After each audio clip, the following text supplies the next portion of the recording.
in this thing, man. Man, I ain't seen y'all all My week. boy, right? What up, gang? Y'all What's week. the dilly, man? King Cole. Man, I've been kicking it, cooling, relaxing. Same old stuff. Yes, sir. Surviving. Man, I actually went to it's like a trade show. I think it's called the Magic Trade Show at the convention center. I went there on Monday and Tuesday. I think it was 3 days. I only went Monday and Tuesday. Yeah. That shit was cool though. Like I ain't feeling like it was for like the fashion industry. I guess that's where all the stores get like they clothing and stuff like for wholesale prices and shit. So it was cool. It was, you feel me? It was a dope vibe, a dope atmosphere. Right. I was there with moms. You feel me? I'm not in the fashion industry. Right. She's doing her thing, looking at stuff. I'm just playing the background, playing cool. But it was cool. I ain't never even been to nothing like that. So it was cool. It was cool to see for sure. Yeah, everything. It was the craziest part to me was how cheap all this all clothes is. You feel me? Like the wholesale prices versus what they selling clothes for in the store. I was like, what? Like I could get this and this like for $13. That's crazy. Yeah, they hitting licks, but was it some big names there, or like all brands? Yeah, all of them. Like, man, it had to be. Bro, it was a whole convention center. It was like three. Like I don't know if y'all ever been there. It's like 3 different sections. Yeah. All 3 sections was filled with different vendors and booths like this, like wholesale clothing companies, like every all the companies you know and whatever. You feel me? Was in there. That was crazy to see. I ran into I don't know his name, but from Boss Talk 101, they had Charleston White on there. With, the dude. I don't know the dude name. Yeah, I ran into him in there. That's tight. Right, like, I know you. Like, he was like, "What up, young man?" I'm like, "What's happening, OG?" That was dope, but that's what I'm saying. That's where it's at, bro. I gotta get into that. The women's clothing business. What? It was models in there. It was, bro. I was like, oh man, this is the place. This is what you want to do. Right, like, that's a fact. Yeah, that was crazy. But yeah, that was my week pretty much, man. Hey, you got the most eventful week out of probably all of us. Yeah, doing something Big different. back then, boo. Right. Pop Smoke. Same thing. Keep it regular. I saw Orlando Scandrick for a quick minute. You saw who? Orlando Scandrick. Who the hell is that? He played corner for the Cowboys. Oh, okay. He was cool for a while, then he was a bum. That's probably why you don't know. Oh, I thought you were saying you were countering with him. He was cool for a little bit. Yeah, okay. The Cowboy. No, that's what's up, man. That's about it. So yeah, let's get into it, man. Let's get into it. What y'all want to start with? Start with the fact. I got a fun fact. I ain't even think about a finance fun fact. I'll come back to a fun fact. Right, We will stay tuned. get straight into the topic. Have y'all heard about Draymond Green? Oh yeah, they hit Man, the his house for a meal. I just seen that. Super Bowl. Yep.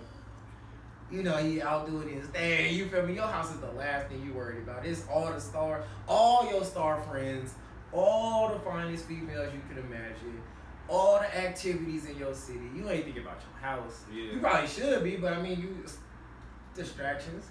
You ain't gonna think I'm gonna come back and tonight's gonna be the night that Criminals is smart, bro. Like we know y'all all at Super Bowl weekend in LA. His house probably somewhere in the Bay or something, but it could be in LA. But we know either way, we know all of y'all gonna be out there, right? And that's all it need to be, really. Close enough. So we know how y'all gonna be at the game or at the events or whatever. So we kicking doors down. They said y'all there for like $1 million worth of stuff, jewelry, everything you could think of other than his actual house. Man. Like they got a piece of everything. Like I wonder. I'll be wondering when I be hearing these stories. Like, do they just be having? You think they be just having their stuff like out in the open, or like you think they be like taking safes? Or? I think both. There was a case like a year or two ago. Somebody in Cali. It's actually on video. I can't remember the celebrity, but there's like little snippets of corners of the house, and you can see the people walking in. There was stuff like on couches. There was stuff in the master bedroom. It wasn't like a overload of stuff, but it might be 2-3 chains on the bed that collectively might be worth 20-30 bands. You know, like little stuff like that. But you definitely gotta scour the whole house to come up on a meal.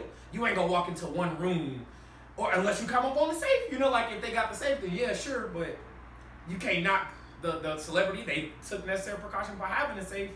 Somebody break in and rob you, like, ugh, what do? You thought you was being safe with the safe. They got it. Like the world's heaviest safe. Like, right, yeah. Come in here and walk uncrackable out safe, like something. Like, you gonna have to get a goddamn, what's the shit called? A dolly and some other shit. Yeah, one of those. Really get my this needs safe to out of be here. Constructionally removed from this house. People who live in them big ass houses like that probably be thinking they safe or like safer, like if your house got more than, I don't know how many rooms they houses be having, but if your house like a certain amount of square feet, you really gotta do your due diligence and really go through this and find something like. You even more risky. I was just telling her, like, bad stuff don't happen in the hood as much as you think it does, relative to other areas. Like here, the degree of crime. We hear cops more here than ever living in the types of crimes. Yeah. A break-in, a kicking the door down.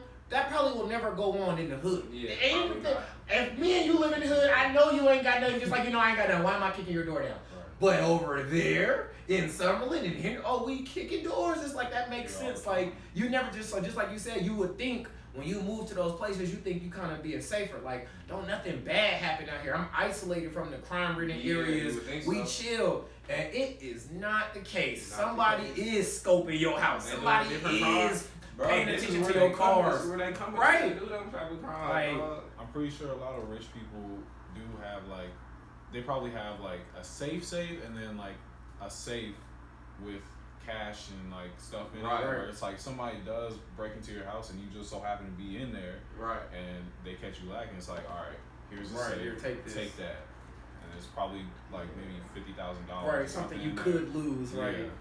Some watches. That's tough, man. You gotta take precautions. Devastated. Facts. But that's like insurance. You gotta have insurance and stuff like that at the end of the day, because you really can't do nothing about it. Like. You really can't do nothing about it, so you gotta have that insurance, get your money back. Gotta give them something. Like. At least be smart enough to have somebody watch your house. Yeah. I'd understand, like in an ideal world, all of y'all rich people should be having like 24-hour security, things like that. But it is costly and it's unrealistic just in general for everybody to walk like that. But if you know it's Super Bowl weekend, I'm finna be out the house probably this whole weekend. I might not lay eyes on my house from Thursday to next Monday. I probably won't see my house. The NBA ain't had games in days. So it's like, you got to think about that and go, okay, do I have a homie that's like at the house chilling? He ain't got nothing to do this weekend. Hey, bro, like him, I know he very well protected man. You know what I'm saying? So if I ever needed something, I'm like, Darius, hey, brother, you're artillery man. You know, I could use your services. You know, precautionary, but shit. But if I'm a millionaire and I got a best friend who is that, you should be like utilizing stuff like that. You know what I'm saying? To prevent it, like get insurance. But if somebody's destined to kick your door down, they're just gonna do it again. You're insured or not. You can't insure somebody kicking that door down unless somebody is there to really ensure that you won't kick this door down. So I feel like physically protect yourself more than anything. More than anything, right. I was about to say, I noticed like in my previous profession of like just driving around the city, I noticed that like big houses are usually in gated communities. Yeah. Mansions are usually out and about by themselves. Out and about, standalone. Yeah. And that's weird. Like that's crazy. Weird. Like you don't really think about it, but that's, you feel me? The gated community is at least a little sense of security. Right. Like even my crib, you been in my crib. It's not like we got security. They're not on site. They not right there. Right. You got to talk to them. They there. Yeah. You gotta get in. They you feel me? They got the roving, patrolling. Yeah. But so that's just a sense of security. Somebody still could do whatever they want. Anything, Like you can hop over the walls. Spanish Trails got hit a couple weeks ago, and it's on-site security there. It's multiple gates, like the ridges, and you got to go through a gate to get to a gate to get to a gate to get to somebody's house. Right. All somebody who's really determined, just like you said, I'm gonna hop the gate. I'm gonna wait till it get dark, and I'm gonna hop that gate, and that gate, and that gate, and that gate. You just hoping that somebody see them over the course of the day. It's not really nothing actively stopping them. It's just like. You hope by the time they do all of that, hopefully somebody see something. Somebody's opening all these gates. It don't be going down like that. They successfully get in and out. Yeah. Like it'd be crazy. Like This is supposed to be impenetrable. This is every house here is worth $5 million, and it's 200 of these houses. But if you feel like you're in a new state. If the criminal do they like due diligence, like it's not just a spur of the moment crime, they do their due diligence, they probably know whose house it is, or that you have something in particular that they want types. Like we just talked about before we got on the camera about the bank getting robbed by my crib. Like they robbing banks, they gonna rob you. Like, they're gonna rob you. Like cameras, everything. Facts. You feel me that you would hope a bank has. Fact, it don't get more secure from perception. Yeah. It don't get more secure than a bank. Right. And somebody successfully robbed that. Right. Like and in the area that we live, like we both live in areas that aren't it's not crime ridden, right? Like, we know what it's like to be in crime ridden areas, and we don't live there now, and there's a drastic difference. And like you said, the crime just changed. Right. I'm just saying. I heard cops here more now than ever. Man, it'd be helicopters over my house. Yeah, like literally. Yesterday when the bank got robbed, and then I told you a couple weeks ago, I was like, they was flashing the light down near my window and shit, like looking for somebody. I was like, man, like what is going on? But yeah, white people be shooting shit up too. They be having beef, commotion, it be everything. They be having disputes for real. Right. Quarrels. This is a real altercation going on out here. A quarrel, like a skirmish. Like they finna have a shootout. Especially in traffic. Yeah. Yeah. That's a fact. Don't get out their car in traffic. I'm like, you asshole. Right. Doing all of that. Doing all of that. Relax. Whoa, buddy. Stop it. That's a fact. Yeah, that's crazy. But hey, I wish Draymond the best. So I really like when you're at that level though, you have accountants and just a financial team, I'll say.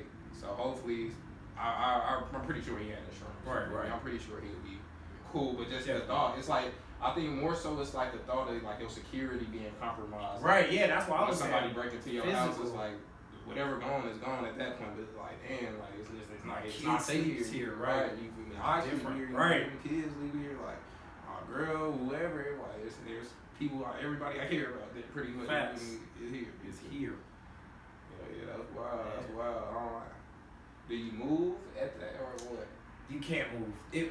Moving out would make it too obvious, and on top of that, they're gonna know where you move to. So you just step it up, step your security up. Yeah. That's why bringing up the insurance thing. I'm very sure everything was insured. That'll give you that peace of mind, and all right, $1 million worth of stuff gone, right. $950, $975, maybe the whole million can be replaced and get back to me in full. But you get what I'm saying? Like there'll always be that but. That's why I said the physical insurance, like have the on paper insurance always. Right. But on top of that, physically protect yourself more than anything because like you said, that peace of mind is now gone. Right. I can get back that change or the value of it, but having that on paper insurance ain't stopping somebody from being determined enough to come back. If I'm what's that Polo G? They kicked his door down when his mom was there, and she was busting narratives, but they came back. You know? Yeah, they came back. Yeah. And that was the thing, like, it was like, she did what was right in that regard. Luckily, nothing happened and she was able to protect herself, but even having a gun, don't stop there because they came back. Yeah. Now what? Like, now you gotta shoot again. So, but moving, it's like... That was personal. Yeah. You really gotta go find them. You shot at me like, oh, that was beef. That's a fact. But yeah, I say like where do you move to? Because like Bill Gates, he lives literally in a forest in Washington, but people know where that's at. His house is all over Google. You know what I'm saying? Like, and this is a literal fortress. This is a castle he did knock down tens of acres of a literal forest to build his house, and they know exactly where it is. Right. You ain't gonna... Draymond Green ain't moving nowhere that it can't be found if Bill Gates can be found. Yeah. And that's the unfortunate part of it. You ain't no escaping this. You just gotta deal with the knuckleheads of the world and pray you don't encounter one on any given day. Yeah, you gotta keep somebody in your house. Get you some dogs, Dogs. Place a couple Rottweilers, let them out their cage once you leave the house. See if they'll try it again. They shoot dogs though. They do. Yeah, that's a way better alternative than nothing. That's extra deterrent. That's a fact. Yeah. Made a vow. Especially me, if I hear a dog. Yeah. Ain't nothing in that house worth this. There's nothing in that house worth this dog, right? I'm good. Yeah. Y'all got me. Especially if you hear multiple. Facts. Yeah. You hear a pack of dogs in the house, like damn, I don't know. You hear that right growl, that vicious. There's a specific growl. Specific growl that she like, oh. Hold on. Literally everything Ain't nothing stops. friendly about him. Ain't nothing. You feel me? He not coming to see what's going on. You hear Like, the he nails coming scrape straight. You right. He trying to get out of something. Yeah, right. Like, hold on. He was sleeping under the table. There's a sense of urgency coming from you, Bucko. Like, Man, I don't like that. Right. Right. Waiting. Again, being a delivery driver, back to that again, bro. Like, it's like different. Like, I don't know how many different types, but it's different types of pet owners. You feel me? Like, like you get to know which house is what over time. You feel me? So some of y'all packages getting left. You feel me? Multiple feet away from the door. Some of y'all packages not getting in the gate. Like, it's all depends on how your dog is. Like, it was one house. I know the dog is in the house, but the way that he's banging against the door and scratching and just causing that commotion, that door will come down one day. Yeah. I ain't gonna put myself in that position. That's how I feel about the dogs downstairs. Yeah. Like, right in front of our building. There's Banging like on the these window? two dogs. Yeah. Every time we pull up, every time you see they that don't window. go. Yeah, that window It's be like, shaking. Bro, hey, if that That's a dog breaks fact. out, it's over. corner. Man, come kick up your dog. Like, you let it get out. I had to do something. Facts. Yeah. People is crazy. But shit, yeah, he was at the Super Bowl. What y'all thought about the game? It was dope. I was very open. I wanted Joe Burrow to pull it off. I knew the Rams were when they were a better team. Both of y'all said, if I remember correctly, both of y'all said double-digit win. That's true. I thought the Rams would beat them by 14-21, something in that span. I was like, oh. But I did say I could see the Bengals going down in a hard fight. I said the only way I don't know my words verbatim, but I felt like their best case scenario was a hard fought loss. Yeah. I didn't see them winning the actual game ever. I think I actually said that on they'll probably go down. I almost haven't won, but I didn't think they'd win at all. I was hoping though, just the fact they even got there, like, oh. Y'all should even be here. I really thought they had a real chance to win. I really thought they went up 11. Ugh. I'm saying pregame. Like, it was my pick pregame. Like, they ended up losing by what, 3? Mm-hmm. 3. Yeah. So it was like you said, it was a good game for sure. How y'all felt about the halftime show? Oh, when you let black people get it.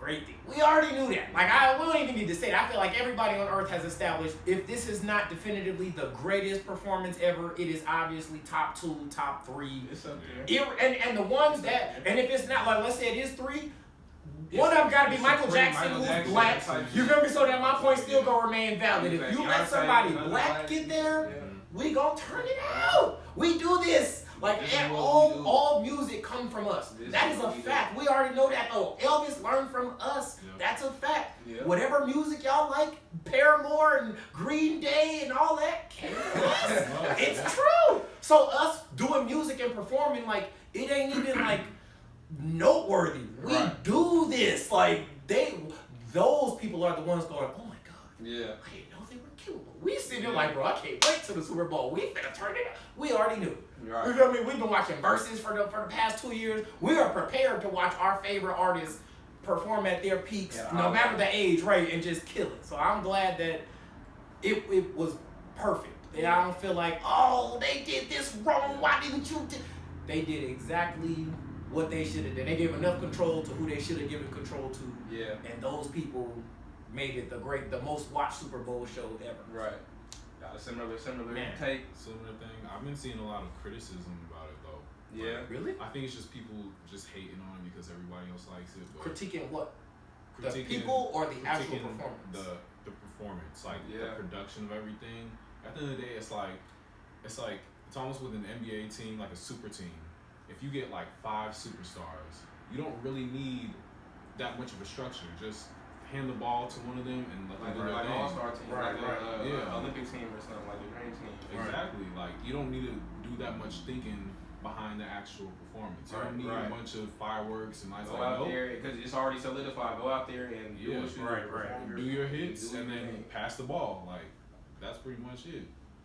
Yeah. I enjoyed it. It was a good show. I liked the song selections. The actual performers, like none of them people are like dancers or nothing. So like I don't know if you expect them to go out there and really go through like Snoop getting his little walk on. You feel me? Dre on the board, like a big season on the stage. You feel me? Like, so yeah, it was dope. I think Kendrick's songs were like the most performative. You feel me? Like, yeah, like a whole situation going on. But yeah, I fucked with everything. Song selection, the artists, everybody did their thing. It was a great show. A great show for sure. Definitely top 3. So 2 questions. One, so background, Snoop, he wore the bandana outfit, and Eminem kneeled. They said they told Eminem not to kneel. Yeah, so we'll stick with that one first. How do y'all feel about that? That he actually kneeled, even being told by the NFL not to. That's his brand. Like, you tell him what not to do when he's gonna do it. I also think it was a little bit performative, but I don't really care. Like, it's I didn't give a fuck. I'm gonna keep it real. That was how I was. I didn't even put it this together. Was the most pointless kneel. That's I didn't put it together like that. For me, that cause, that kneeling thing was.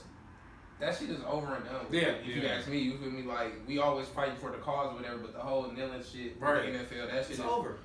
That moment has passed, you feel me? So I didn't even put it together that he was kneeling like, oh, fuck the NFL. I didn't even see it live. I saw like a clip of it. I was like, oh, all right. I was watching it live, but I figured his song was over, you feel me? Dr. Dre about to perform with Snoop, the big song, you feel me? Still Dre or whatever. Right. Like, let me get out the way. I'm just kneeling. Like, I'm not part of this right now. I didn't look at it like, I'm kneeling, fuck the NFL type shit.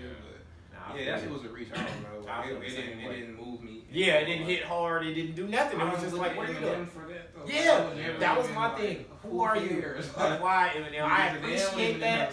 I'm the same way. I appreciate it, but it's like, what for what though? That what message is that gonna indicate? Like, what do we get out of that? You know, so I was kind of like the people in the culture who really stand on that and fight for that in our culture, like we know, right. Like you don't have to do nothing like performative like that or look for you feel me, no clout for nothing like doing nothing like that. So I don't know, that shit was just it went over my head initially. Like live, it went over my head. I didn't put it together, but even after the fact when they were saying like, oh, they told him not to, and he like, who gives a fuck? Right. Could you attribute that to Eminem being like disconnected from like people in general? Like you didn't see that from any of the other performers, like the performative shit, just because you already know like what they do, like you know where they stand. Yeah. With Eminem, he probably just sits at home all day. Like this is what's his one chance to make a try to make a statement. Yeah, and he's like, obviously he's probably only gonna pay attention to shit that happens within like hip hop or black culture. So he's like, oh shit, so I'm at the NFL. Like, let me go ahead and kneel. Since that was a big thing. Right. And it didn't. I mean, I guess it worked. Like we're talking about it right now. Yeah. It was a big thing, but at the end of the day, like we don't care. So you feel like that was both of you. You feel like that was something. He probably felt a little bit more encouraged to do that because he's white. Like if he was black, even the exact person that he is and everything we know him to be, the extremist or whatever, if he's black, does he kneel? And if no, then can we say, okay, you did that almost not exclusively because you're white, but you felt like let me use my whiteness to black people's advantage by kneeling. Do you feel like that was kind of his train of thought behind it? Because I was probably like overcompensation. Right. Like, he's probably always struggled with that we're not all the same, you know. Like he's probably always struggled with like fitting in. Yeah. So like he did like we see this every day, like with white boys who overcompensate around their black friends, or even light skinned dudes who overcompensate. Yeah. Like he's probably just doing a little bit of that. Right. Which I can see that. It's not like I'm not hating on him for like that's just him. Yeah. That's who he is really. But I don't know. Yeah, I don't know. I'm just like I'm trying my best not to say fuck Eminem, but I don't really care about Eminem like that. I'm gonna keep it real. Like he's not like a big like part of my life. Nothing. Like I don't really care. Like I just really didn't have like any emotion towards that action. Right. Me like okay, like if that's how you really feel, then it shouldn't even matter. Like, it shouldn't even matter what I think. You feel me? If that's how you really feel. Then you did it for you because you think that's the right thing to do for the cause. Cool. Like, I don't have no reaction for you. Like, I don't, you feel me? I don't got just much to say about it. Like, I don't know what his intention was. Like, ain't nobody else on the stage. Like, even acknowledged it. It's not like everybody else. Like, like it was like, playing. They didn't make it a moment. Like, that was his own thing. Like, nobody else like acknowledged it. Like, everybody look at him for a second and acknowledge that he's kneeling, and then we do the song. Like, no, like, you just do that. Like, we already started the next song. By the time we got on your knee, we playing boom boom. Like, right. Start that. See you know, like it's already up. We don't know, man. So yeah, I don't know, man. I feel that. With Snoop. So they told Snoop he couldn't wear the blue bandana out his pockets. That's why his whole outfit was the blue bandana. Right. I thought that was so cool. When I found that out, I was like, "Wow!" The NFL told him that. So not just the room. I read that from the same Twitter post I read the Eminem stuff from. So it could be completely capped, but I read both of those together, and the Eminem thing ended up becoming true. So I'm assuming that both were true. But from what I know, none of the Super Bowl performers get paid. Yeah, so yeah. You don't have the leeway to tell me anything. You don't have the leeway to give me a dress code, to tell me what I can and can't do. Like, if you want me to show up here and perform, you're like, you feel me? You're telling me, like, you want me to be there. Me, you feel me? With whatever I come with. That's what you want to perform, so that's what it's gonna be. You don't get the leeway to tell me anything, especially if you're not paying me. So blue rag, like, I'm still throwing up my seat. I'm still gonna crib walk. He threw up the seat. He crib walking like who cares if he put a bandana. Right. That would be the one thing. The bandana hanging out his left pocket. That would be the one thing that the average white person or whatever doesn't. That would be the thing that they don't get. Right. They should have allowed that. Right. Like, if anything, he crib walking. That's some gang shit. Yeah. They would not. That's the last thing they would get is the rag hanging out his back pocket. Allowed that shit and the other shit. Right. If that was. Yeah. That's a fact. I agree. Yeah, I don't know, man. How do y'all feel about them not being paid for Super Bowl performances, though? That's crazy. I mean, so Mary J. Blige, she told, she said, she said that they were initially going to have her only do one song. Right. And I think they might have got a lot of, like, flack for that, because that's Mary J. Blige. Like, what you mean she only doing one song? But then, like, weeks later, I guess they corrected she going to do a full set, and then they asked her, Angie Martinez was the one who did. They asked her how much did she get paid for. Like, oh, I know you made about $1 million or something like that. She's like, really? Like, no, actually I didn't make anything. And everybody like, wait, what? And she like, they told her basically like the opportunities you'll get from being on the Super Bowl show will get you so much other money from other endeavors. She kind of like is leaning on that. She praying like, all right, this Super Bowl performance needs to turn into 50 million other bags. How do y'all feel about that though? Like, is that okay that this free work should turn into a other bag, or should they get something from the Super Bowl? I feel like they should get paid for that. Yeah. If I'm performing at the Super Bowl, I need something. I think ideally, yeah, they should get paid. Make so much money off of that. Ideally, they should get paid, but like it's like you said, it's usually not us that's performing, so we never really had somebody who would sit down with Angie and he asked that question. The black people who have performed, been like Michael Jackson or Beyonce or something, like, you're not asking them that, and they're not coming for your interview, like, you're not asking them that.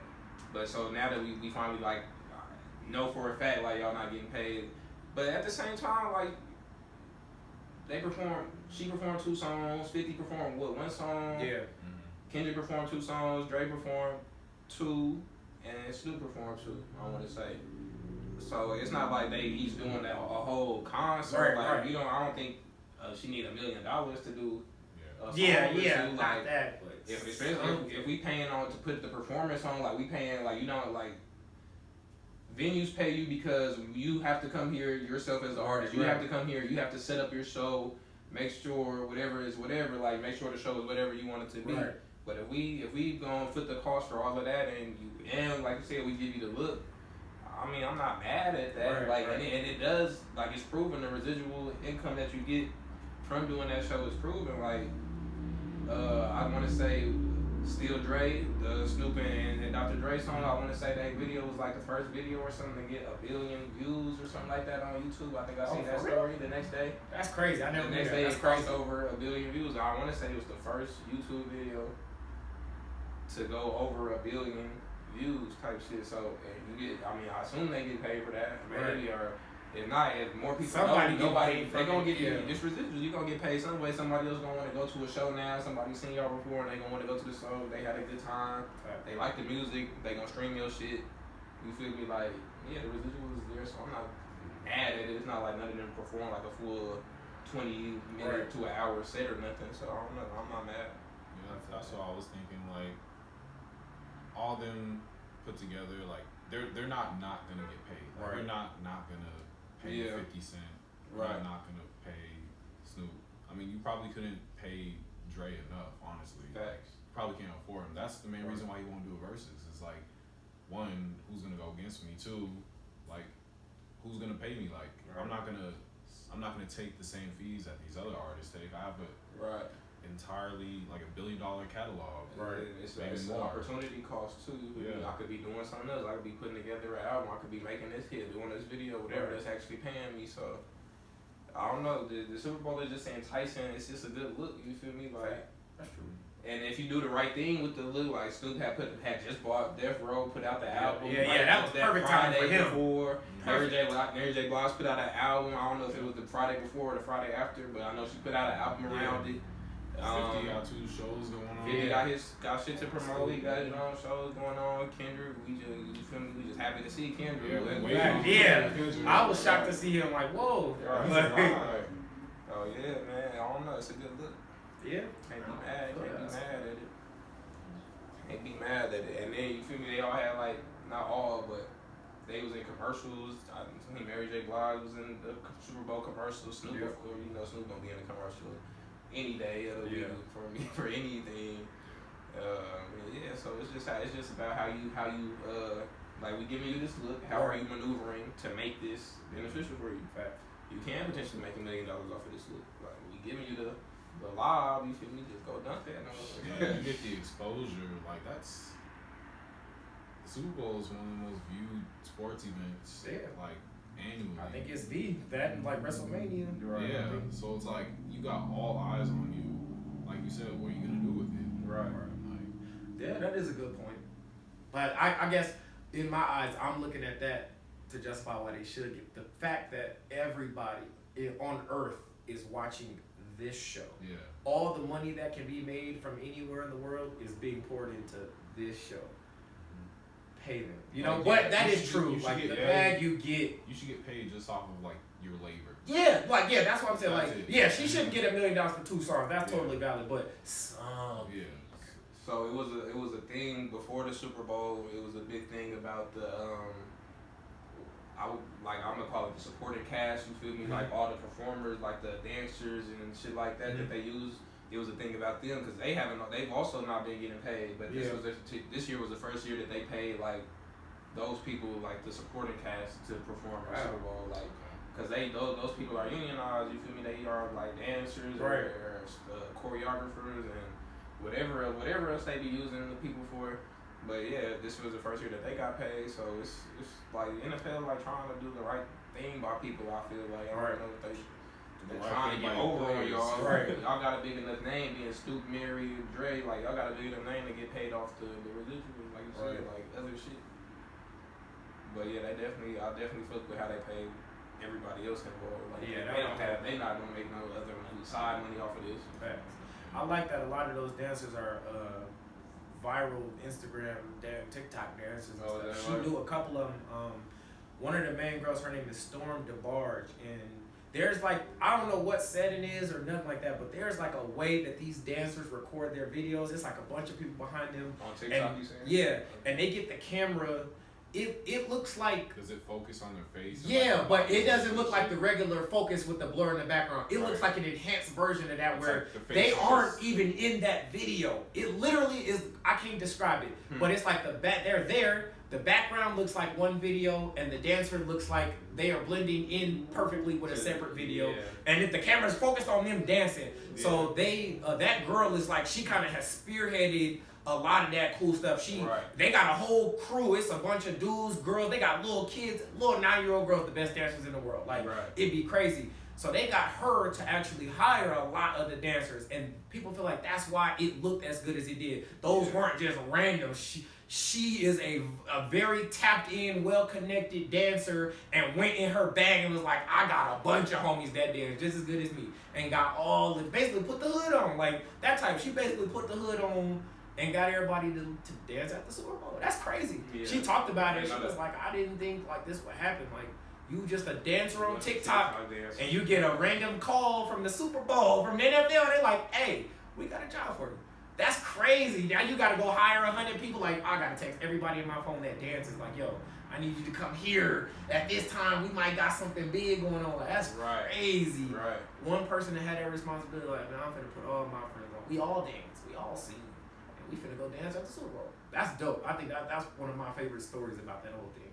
Wow. Like, you go from nobody, like, she ain't a nobody, but nobody knows you. You know, you dance, but the world don't know you, and now they do. You know, like, now you finna take credit for a lot of the choreography. She was like a part of the actual building of the dances and stuff. Brought him in and helped choreograph all that stuff. So, that's a dope story to tell. That's interesting. Yeah. I don't know if y'all seen yesterday. It was the first day of All-Star Weekend. They have the celebrity game before the Rising. I didn't watch it, but I didn't like watch it, but I did see like who was in it type shit, and it seemed like it was like a lot of like the same thing, like TikTok people or really. I know Jack Harlow was in it. Yeah, that's what I'm saying. Jack Harlow, Quavo, them was the only two people that I knew. Well, and then they had like Myles Garrett played, and then I think another he got a couple of NFL player, and then I think like they had like one ex-NBA player or something, but. Was Anderson Varejao in there? Anderson Varejao. It was him. I saw a highlight of Myles Garrett dunk, and I saw Anderson's afro, and I was so sure it wasn't him. Yeah. So I just wrote that off until you just said there was an NBA player. I'm like, okay, that probably was him then. And but yeah, most of the other people, you feel, I think Tiffany Haddish was in it too. But most of the other people, the fill-ins, I had to look at the highlights. Was like people I didn't know, like people who TikTok, but they just got people who had like on their introduction, they was like they got this many million followers type stuff. Like, okay, that's how they determine who's a celebrity, right? And who's playing in the game. I remember it used to be like Kevin Hart, like Chris Brown. He won All-Star MVP like 2-3 years straight. Now it's getting to the TikTok people, YouTubers, and shit like that. They making their way in there. That was dope. That's what people want to see, though. That's what people want to see. I understand it. Yeah, that's what people want to see. I didn't know who they was. Yeah. I was about to say, it's crazy. I don't want to see them, but enough people do. Enough paying customers do want to see them. Right. Logan Paul might pop out next year, you know? Yeah, that's what I realized, though. Like, I realized that I'm not, like, the majority. Like, these niggas got millions, maybe tens of millions of followers and stuff like that. So I realized I'm not the majority. You feel me? Like, they got fans.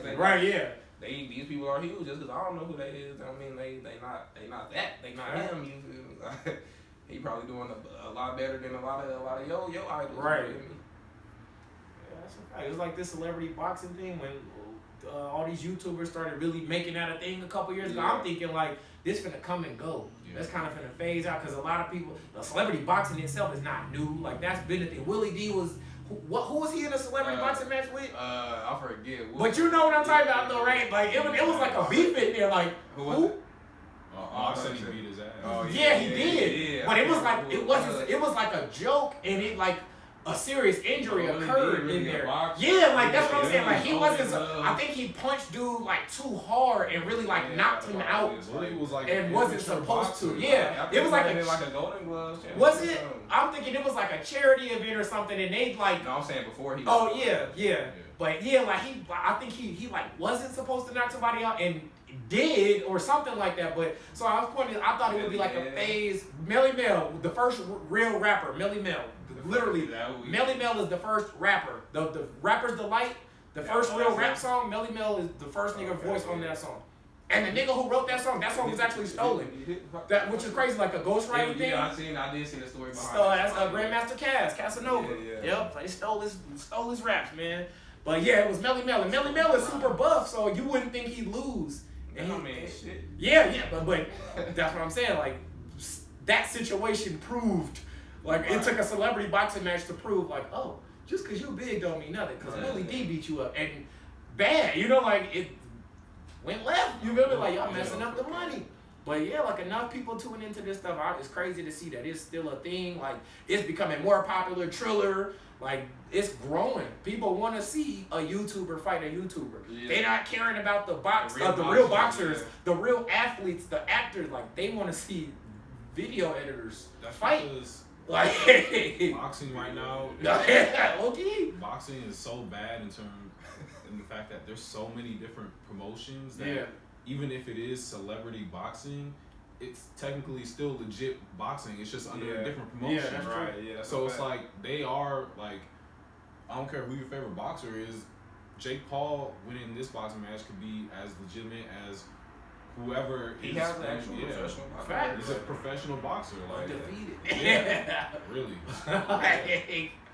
Undefeated. People gonna take you on. People promoters, they don't care. Like they don't care. It's a bag. Yeah, it's a bag. That's all we care about is selling the fight. Fact. Logan Paul, he going through a beef with Mayweather, but he said Mayweather called him back trying to do another fight. Like Mayweather, see, I just made $100 million. Like. Yeah. Like, he ain't get paid, but the fact that Mayweather is only thinking about a bag, like, of course, that's crazy. They'll fight anybody for $100 million. Why is Mo Floyd not paying this man? Yeah, I was about to ask that. So, like, if y'all want to migrate the conversation toward that. I mean, he did say before the fight that this is about to be the biggest bank robbery ever. I don't think he meant that. But you're right. Yeah, he said he did. And it's like, Floyd said, he said something about reparations. Like y'all pay us for $5 million. For real, I didn't hear that. That's crazy. Hey, shout out Floyd. Shout out Floyd. He ain't wrong. He's not. Shout out Floyd. That's crazy. Pay that man. Eventually. But he was saying that like the pay-per-view take time. It take time to like for them to clear those checks or whatever. Yeah. But I just seen Israel Adesanya. I just seen him on Brilliant Idiots or Flagrant. Mm-hmm. I think he was on both. Yeah. One of them though, he was like, they asked him. I think it was for Brilliant Idiots. I think Charlamagne asked him, like, does it really, like, you done pay-per-view fights? Does it really take that long to get your check? Like, he was like, it could take 2 months, 3 months at the most. But he was like it's been too long. In this case, like, that's not the excuse. But then Charlamagne was like, Floyd said that he's still getting payments from previous fights that he's done, but it was like that's residuals. Like you gonna always get residuals for the fight. Like, I need time, but you need that check. Bread. Yeah, like that thing that come in the mail. Like right, mailbox money, that back end. I need that. Yeah, I need immediately. On Breakfast Club, they talked about it today. And Envy was basically saying like he think Floyd was capping. He said Saturday. He said, huh? Saturday. He said the Breakfast Club talked about it today. Oh, yesterday. My bad. Yeah, I saw the video today. My bad.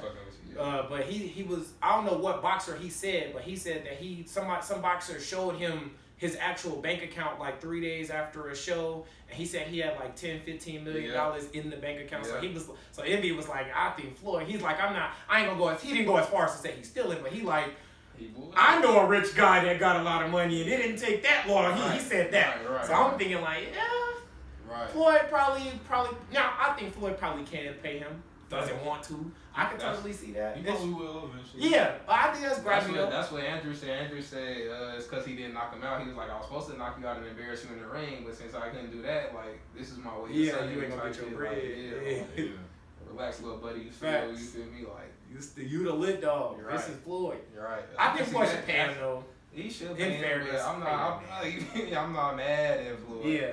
Like I'll be mad if I was Paul for sure. I'll be mad, but from the outside looking in, like I see the humor. Yeah. And what he's doing to him. See, I played that joke on somebody who I felt deserved it. Okay. Like if Logan Paul was one of those dudes that like I don't feel like people hate him. I ain't never seen his name in the news for saying something crazy or doing something like crazy where it's like, he's doing some wild shit. Like wild as a man or wild as like racist stuff. That's what I mean. I ain't never seen his. Maybe he has. I just ain't seen it. But like if he people love him. You know, like I ain't never seen him. I don't know what he do something racist for me to be like, oh no, we're anti him. So for that reason, if I don't feel anti somebody, to watch him not get paid, I'm like, yeah, he might be a prick. He's probably annoying. People probably hate him. Enough people probably don't like him, you know. But enough people don't like anybody, right? Jesus got ops, so like. I ain't gonna kill Jake Paul, whatever Paul who fought him. So with that said, it's like, all right, you ain't do nothing to deserve public humiliation. Get that man his bread. You know, like that's crazy. Yeah. It's funny to laugh at and be like, yeah. But like I said, like if he was a racist, it would be like, Floyd, you better not ever give him his money. I'm glad you ain't got your money. The whole yeah. Like I would feel so happy about it. But now like. He is our age. He getting money. He doing what he need to be doing. Get him his bread. He probably already spent some of that bread that he ain't got there. You know, he probably expected. He hurt. He hurt. Yeah, that shit was supposed to be here on the first. I bought a G-Wagon. 5 the first ago. Like he should have got that one 5 months ago, man. So many firsts and pass. Right. Layaway calling like I gotta send them couch back. Right. They came and picked up the couch. Like, dang. But that, I'm like, get that man his bread, bro. Like, if he did something to you, hey, respond how you respond. He probably already enjoying his portion. Floyd eating off of 1999 bread. Like, get that man his money, Floyd. That's bad. Unless he did something to deserve this. You know, there might be something behind this, and he might have said something slick to Floyd. Floyd, like, all right. Yeah, all right, like, because I'll play that game. Why does my money need to go through Floyd to get to me? Like, we need to go back to this contract if we doing another fight. Like, that's true. The money needs to go to a you feel me, a middleman or whatever. You feel me? Like, I mean, and then it's about to race you for $1. Yeah. You take the money. They gave Floyd all the money. Like, I gotta. Well, that analogy really puts this into perspective of how dumb that was. Y'all gave him the money and you're racing him? Right. Like, I'm not even gonna race you. I'm gonna run that way and just run home. Right. Like, that's the race now. Right. The real race. The real race. You ran straight. I went right. No, that's right to the bank. Right to the bank. So that's crazy. Yeah, he gotta pay that, man. It was funny initially, just the story coming out, but he do need to pay. Yeah. Like, that's foul. That's fair. He probably got all types of plans, like $100 million or whatever. I don't know how much he get paid. Let's assume it's $100 million. Though. You got $100 million coming to you, like you're spending that money in your head already. At least you've had conversations with your girl about XYZ finna happen. Yeah, you online shopping for shit. Yeah. Looking at houses, cars. Her birthday coming up, Chris, I'm finna get her a G-Wagon. Birkin bag. Man, right. None of that happened because Floyd has money. Christmas passed, Valentine's Day. Man, he waiting on all the holidays. Right. All the holidays have passed. Floyd gonna get his niggas money in April when there ain't nothing to look forward to. Happy Easter. Right. Happy Easter. Here's $100 million. Yeah, your girl, man, for every holiday, but got Easter covered. Hey, that's crazy. Floyd, man, that's chess. Yeah. That's a real chess move. If you don't like somebody, like, that's how you play chess. No, you definitely not getting the money next time. Like, that's out. That's out. Money from out. Somebody give me the money first. I'll pay you. Fact. 50 mil, even if it's 50 mil, like no matter what he got, everybody that's fought Floyd has the biggest payday that they've ever got. Right. Pay me. Dang, bro. Anything. You ain't seeing none of that. What? None of it. What? I'm about to Kanye. I'm on the crib across the street, man. Like, hey. Right. Floyd. You. And as soon as he touched that bread, he gonna have to pay taxes on it. Like, so really, Floyd really is messing with this man.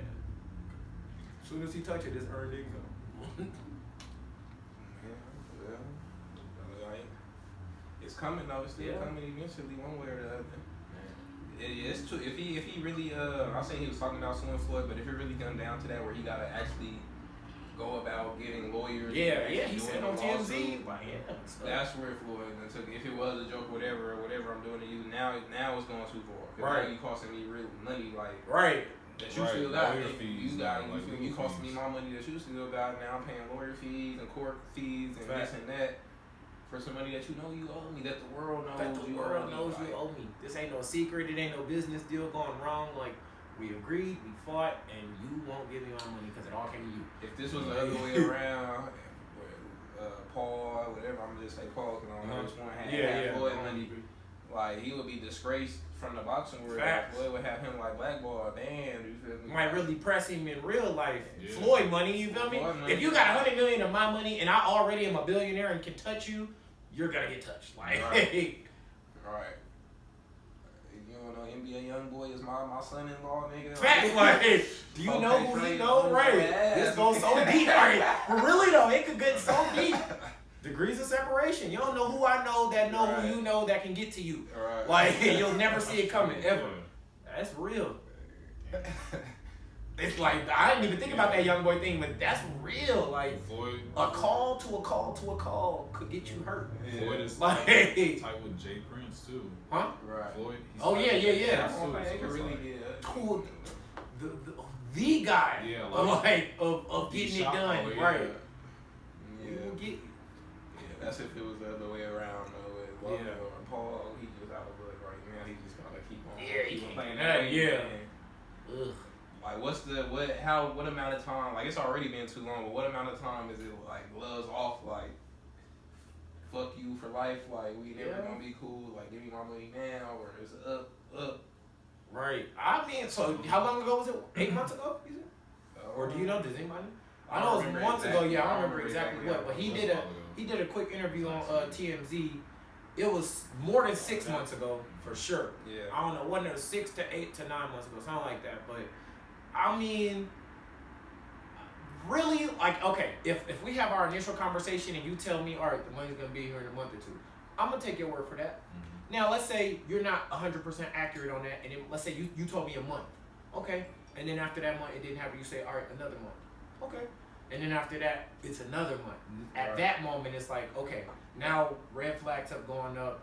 Pressure might need to get applied somewhere, right? And I think like by the time you reach. If you told me a month and you've told me that 3 times and it's really been 5, like it was in June, so it's like 9. Oh my God, you approaching a year ago. Ugh. Right. 9? Oh wait, June?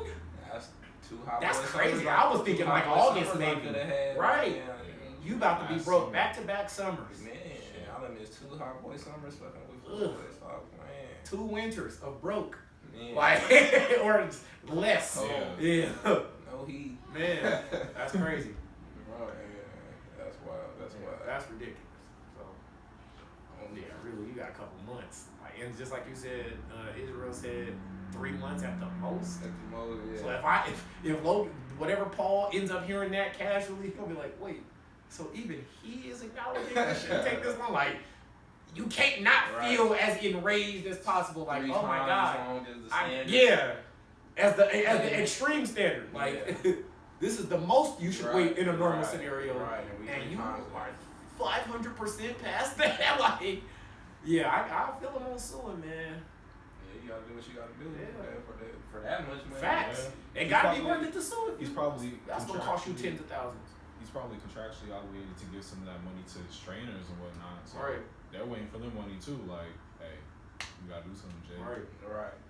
Gotta get on it. Izzy had a good fight though. What was that, a week or 2 ago? It was last week. Last weekend? Yeah, he had a good fight, man. Mm-hmm. Never disappointed, dog. Nope. Always entertaining. Yeah. Who'd he fight? Not Forrest Whitaker. Robert Whitaker. How did I wasn't even laughing at that, but I watched you look at me. That's when it got funny. I just assumed. I didn't even say nothing. He said it. That name. Anytime that name came up, I didn't even think about that. I literally better keep the conversation. As soon as you went, I couldn't stop laughing. No, I felt you look at me. When I seen Izzy on Britty It Is whatever with the sunglasses on, I thought that was me for real. What the fuck? I was like, what the hell? Oh, that'd be crazy. Yeah. Well, what was you saying? What did you say? Robert Whitaker. Oh yeah, he was fighting Robert Whitaker. How did it end? Was it a knockout? He won by decision. Decision. Yeah. So dude was giving it to him a little bit?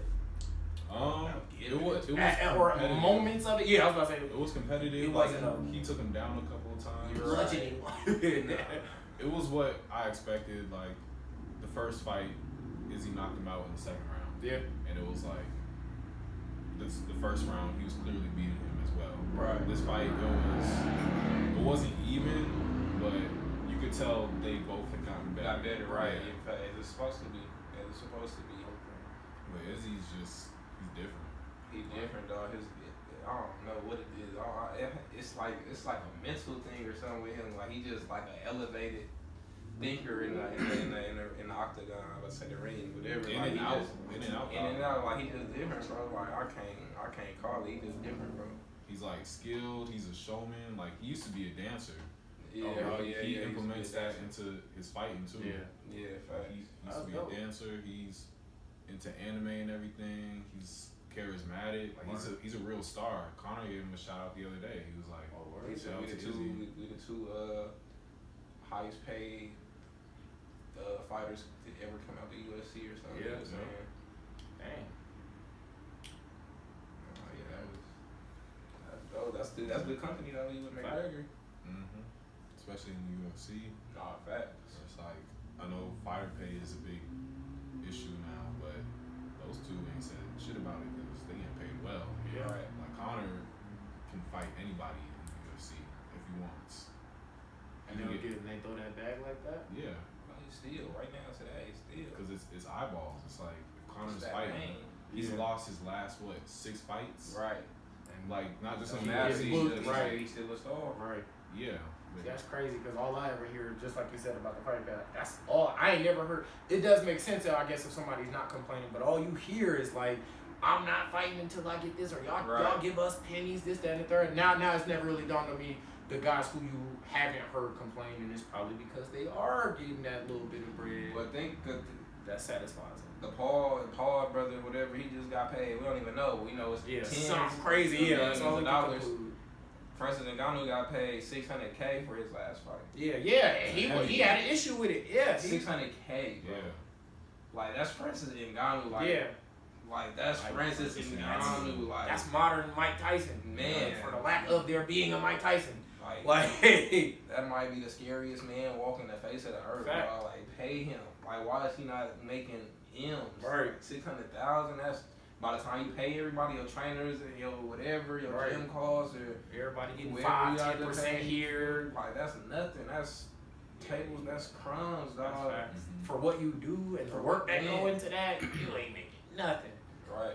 But they be on Twitter about that. They be like, look, there was some UFC dude, I don't recognize the name, but he made like a bunch of demands. He was like, if you could guarantee I'm gonna get like $25 million and I get 10% of the pay-per-view, I'll gladly make Dana White sign a contract so I can knock out all your team. He said that on Twitter. Like he was talking to him crazy on Twitter. Right. But it's that type of moment. Like I'll only do this if it's really, really, really financially worth it. And the fact that like you don't deem anything financially worth it in your own profession, like that's a problem. Like, so what do y'all think it is though? Like, what's the difference between the UFC and boxing, where a boxer could get paid millions, and the UFC, you feel me? If you're not the top guy, you make chunk. I feel like to a degree it might be certain resources. They gotta be making money. That's they're all billionaires. Everybody who owns UFC is damn near or is literally cash and asset a billionaire.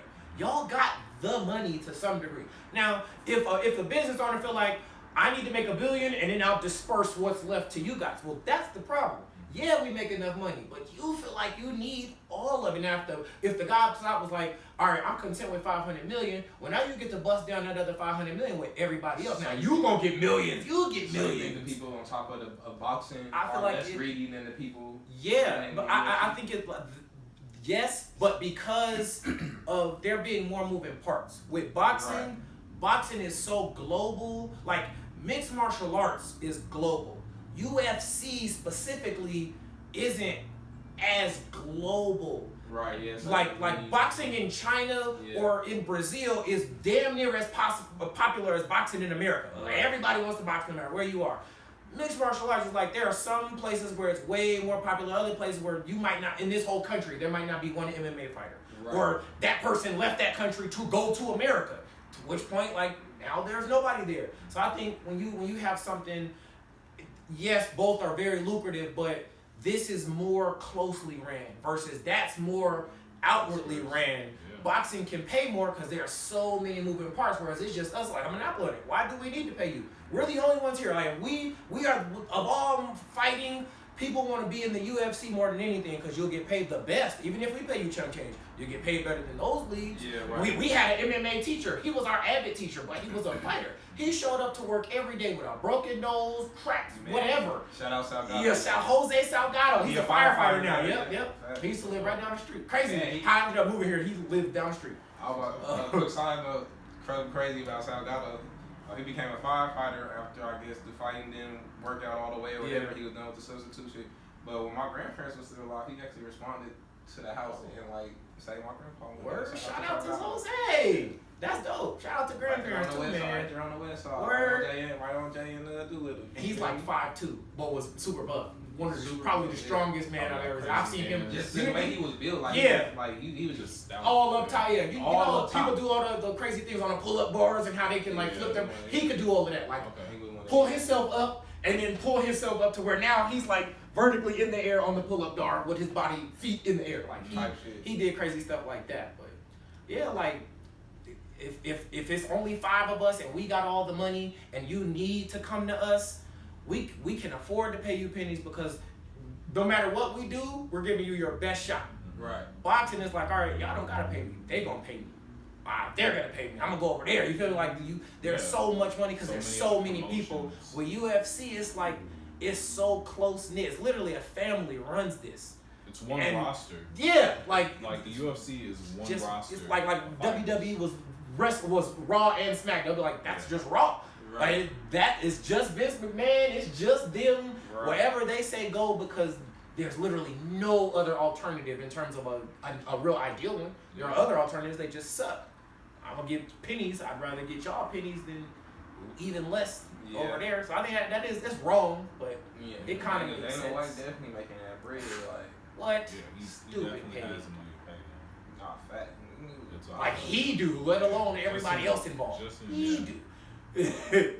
Well, I think that's crazy though. Like, man, like Stipe Miocic, he's a former heavyweight champ, but he's considered the greatest heavyweight of all time, and he's a part-time, well not part-time, he's a full-time firefighter. In Cleveland. So probably it's like, relative to the work, like the money is probably worth more because I don't gotta eat only this, drink only this, work out this many times, do X, Y, Z, and then when you get post-fight recovery is months. So I think like the fact that you don't got to do it, the firefighting is not sweet. There is a years-long process to becoming a firefighter. You don't just become one.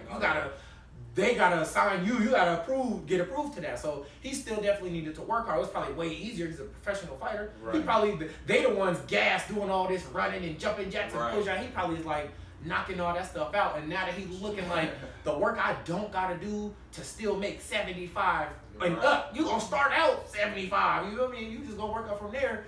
That's a way better quality of life. Right. Your wife ain't gotta look at you all bloody and beat up every day. You ain't, like you got benefits. You ain't coming home crazy, like literally crazy, like out of your mind. Have benefits, dog. Ain't no way you can literally like have. You can get away with not beating the shit out of each other and not providing health care, dog. Like that is crazy. Yeah.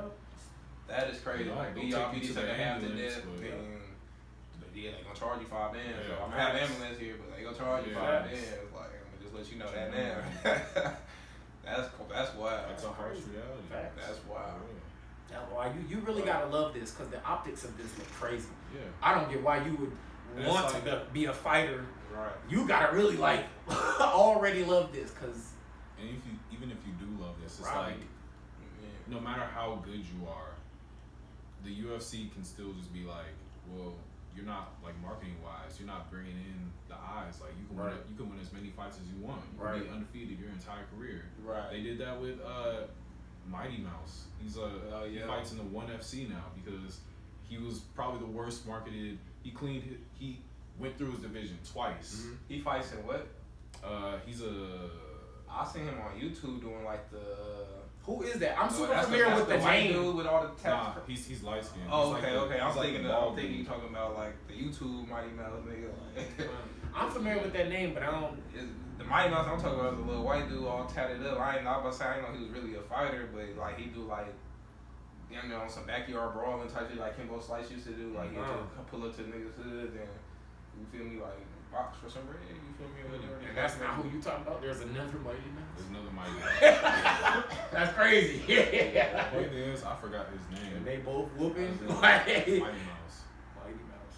But yeah, in his division, he was like the best one, like by far. And then, yeah, he went to the ONE FC because he wasn't getting paid. Yeah, that's UFC. crazy. They weren't marketing him right. Like he never got the opportunity to make that type of money.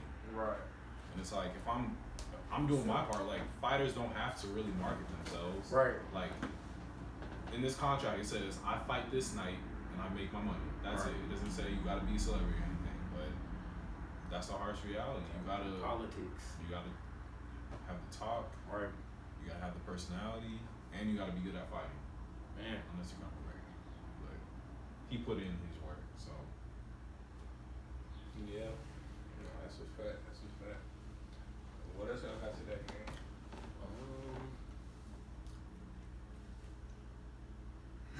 Shit, nothing in regards to like pop. And if you know, y'all want to talk about a little boring finance stuff, that's pretty much.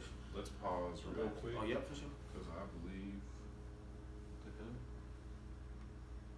My laptop shut off.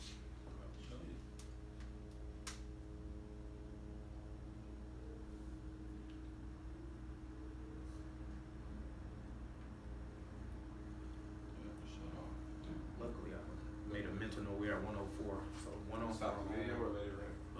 Yeah, let's let it run. I'll just edit it out. Alright, bet. It'll be easier to take that out and combine two videos. Bet. Get that money. Since this whole period of time doesn't matter, it'll all get taken out. 104 to about 106. Make sure you tweet that. Yeah, that's why I'm like, let me just check again. Like, 104 ain't counting.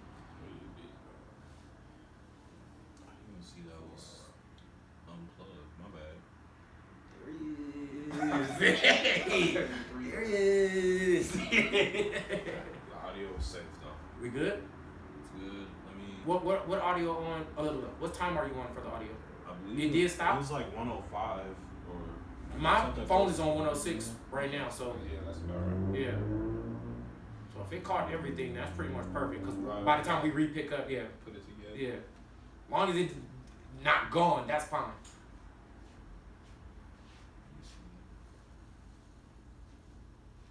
It looks like everything. Well, I guess you can go. We're gonna edit this whole part.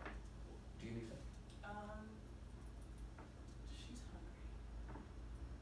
You want to leave and go get her something? Do you want it? Whatever you get. Text.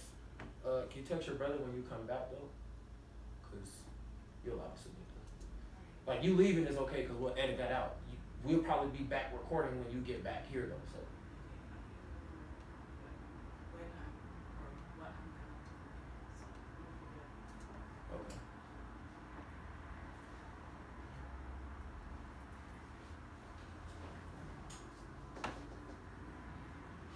Let's still try to minimize noise though.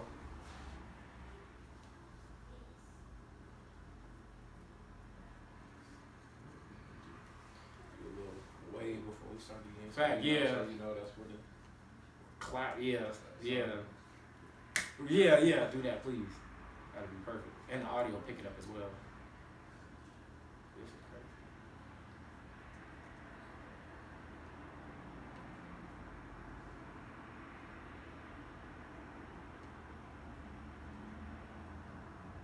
Shoot, baby. In other news, while we're waiting, was there anything else to talk about? I didn't really have nothing. Yeah, We talked about everything I pretty much had. fact. What finance shit you want to talk about? I was going to talk about the Federal Reserve, the rate hikes and shit. Piggybacking off conversations we already had, but I got a little more information now. March looking kind of scary.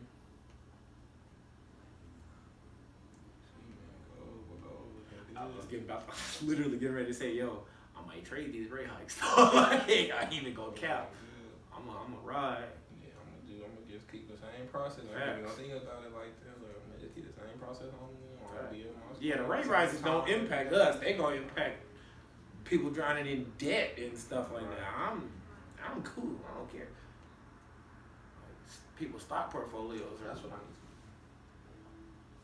I said I was gonna record me doing this challenge. Yeah. FTMO challenge. Definitely, bro. Definitely. I've recorded like the video before, like of me like of just showing the account, showing that I bought the account, that it's, you feel me, official, whatever. Type shit. But I only took 2 trades last week. I think the first one I lost, and then the second one I banged. So, but I didn't I cannot record while I'm trading. Do you make them? Are your videos long?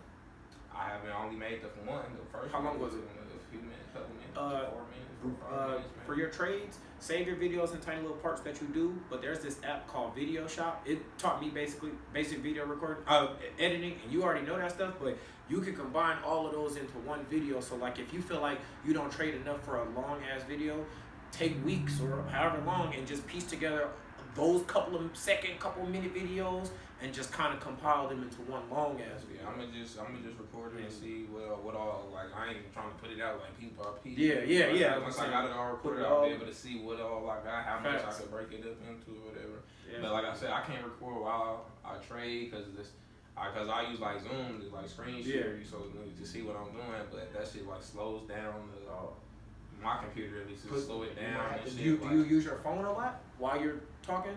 Because what I do is actually take my phone and record it. Like pop up, if you need that tripod, you take that motherfucker, my little one, you had that.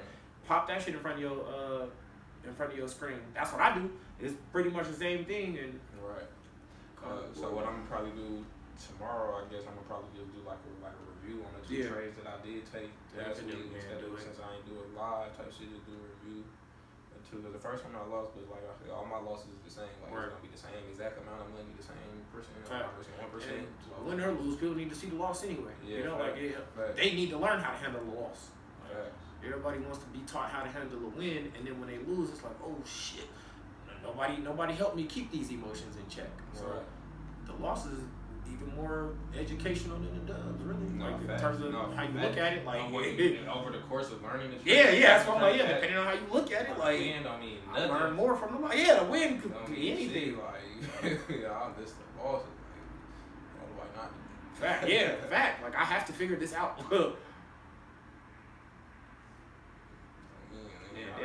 I would like that accounts before when it was first learning, trading pennies and shit. I like that little account. I've been through it all. I always joke about with Atiana back in 2016. The very first $1,000 day I ever had was literally followed by the very first $1,000 loss I ever had in the same 13-hour time span. That was when I knew. Oh, okay.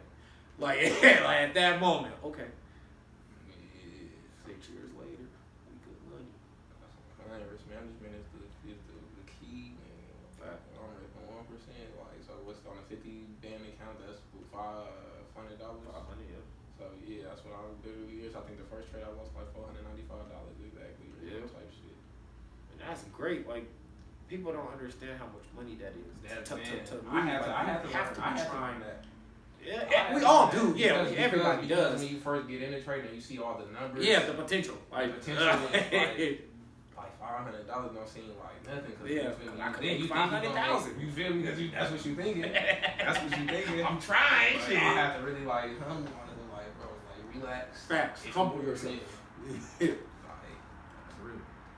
Even if the trade I won was like I paid like maybe $1,500. Maybe $1,500, so that was like a 1 to 3 risk reward trade type shit. But that's probably like the smallest risk reward trade that I'll take. You feel me? Right. Ideally, shit, I wanted to knock it out in one trade. Ideally, right.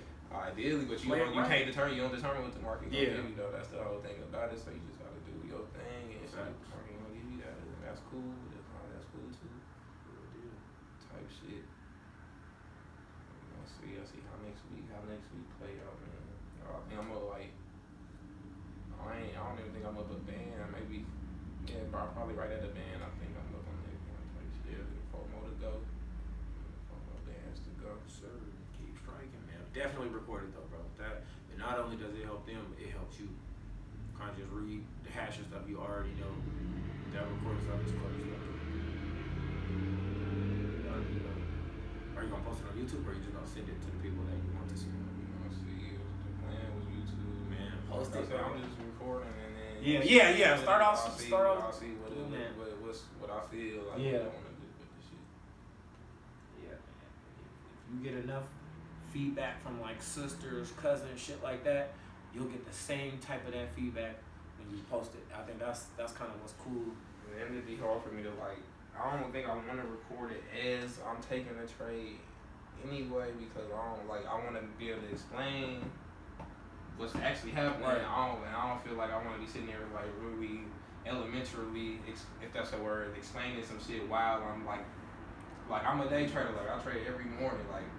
I'm in the zone. Like I'm focused. Right. I'm trying to like really read the market. I know I got time to be talking and I explaining. got 12 15-minute candles to make something happen. Right. You feel me? Like I know this is my time, right? From 5 to 8, like I'm zoning. I'm you feel me? Like I'm not trying to be like, yeah, well, because of this and you feel me? Like this does this and this means that, like type shit. Like I'm all going through that in my head, I guess, technically, but I don't know that I could really sit there and be explaining and at the same time be like sniping entries type shit. Like I don't know. But afterwards, after the trade is entered, it don't even gotta be complete. But after I enter the trade, then I'll be like, all right, so this is why I entered. Right. Shit. If you feel like you could still explain it and produce great that way, stick with that. I think that whole shit is dope. Definitely do that shit.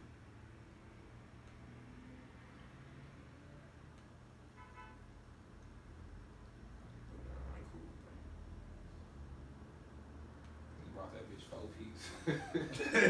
For her, 4 cheeses.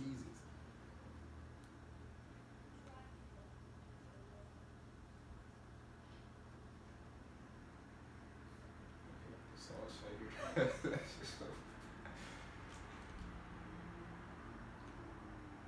That's terrible.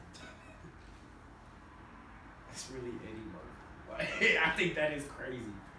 He really the GOAT, character wise, like he really like the GOAT. I think he might be the GOAT of like I give him having that. multiple I give him characters. that. Every movie he has played the 3 most important characters in that movie. And played them like super well. Played them perfectly, looked perfectly. It didn't like we know that's Eddie Murphy. It don't look like Eddie Murphy. It looked like a girl. That looks like a fat woman. Right. And it's Eddie Murphy ass like. Fucking, I'm coming to America. The whole barbershop is this nigga. You feel me? Like that's crazy. Literally, everybody in that barbershop is him. That's crazy. GOAT. I don't know if you ever seen Vampire in Brooklyn. Nah. That's one of his '90s scary movies. But he plays the vampire. He plays like some sickly ghoul, and he plays this Italian dude.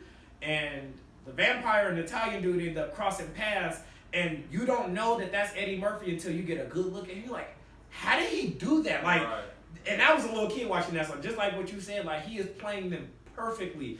I had that same thought of that movie. I'm like, that's Eddie Murphy. I want to say he the Asian nigga though. Yeah, he is, Mr. Wong. Mr. Wong with the spear. Yeah. That's crazy. Like, how are you doing? He looked exactly like the Mr. Wong dude, the same skin color and everything. He just had longer hair in the Vampire in Brooklyn movie. Like, literally, you don't know it's Eddie Murphy until somebody, I think my sister may have told me, like, you know he's doing both of those. And then when you look, you like, that is him. Like, how? He literally looked like a man. Professor. Yep. The mama, the daddy. He literally the whole family. Literally the whole family. Like, how are you doing that? The mama, the daddy, the uncles, the main character. He's ahead of his time. Buddy Love, like, yeah. Technology wise, I mean, they ahead of his time. Like, y'all work out.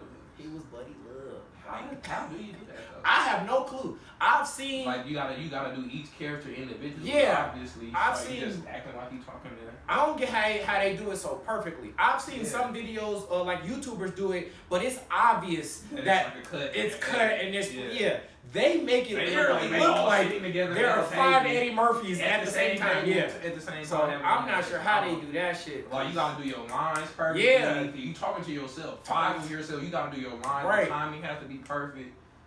The response, like everything about the conversation. That's crazy. I don't know how they do that shit. This nigga got 30 movies like that.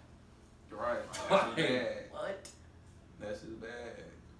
Oh yeah, I don't know how they do that shit. That's crazy. But shout out to him. That's definitely the GOAT of that. Get your money. If nothing else, he is the GOAT of that for sure. And he be right now. What'd you say? So the audio didn't save. Yeah, I kind of figured that. I had to close it, and then It didn't save it anything? didn't save it all. Yeah. Alright. So Yeah. Yeah. There's nothing we can do about that. Oh yeah. it's everything is cool on the camera though. Yeah, our camera's good. So as far as audio, we can just take the audio from the camera recording Oh really? and upload that as the audio.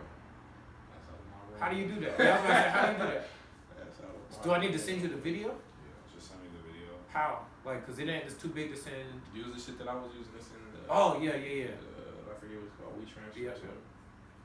Okay. All right, that's fine. I can do that. Yeah, we got actual videos like that too, where the shit stopped recording or we don't know how. So this is Well, this is not new.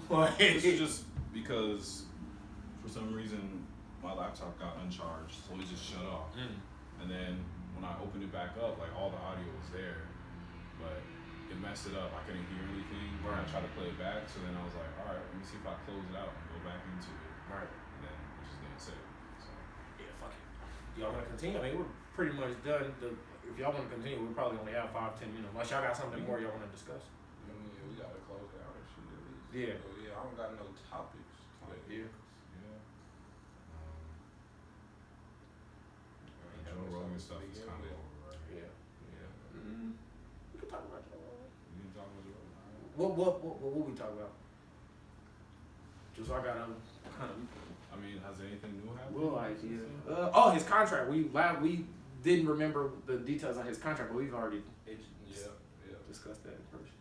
Yeah. March Madness is coming up. Right. That's true. March.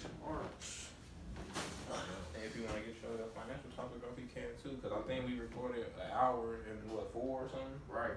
Alright, we got Hey, we almost done. a few minutes. We're gonna close out and we'll be like 5 minutes. So if you still gonna leave, I said we almost done. So. Alright. Turn on the All-Star shit.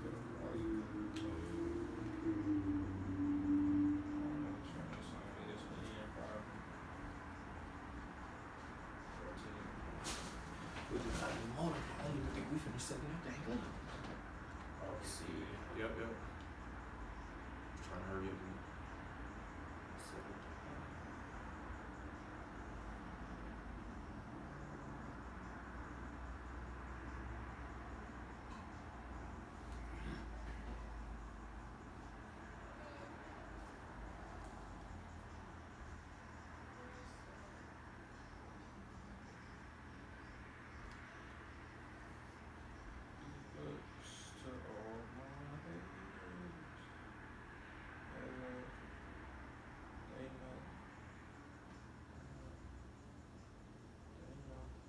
Did you watch any of the Kanye documentary?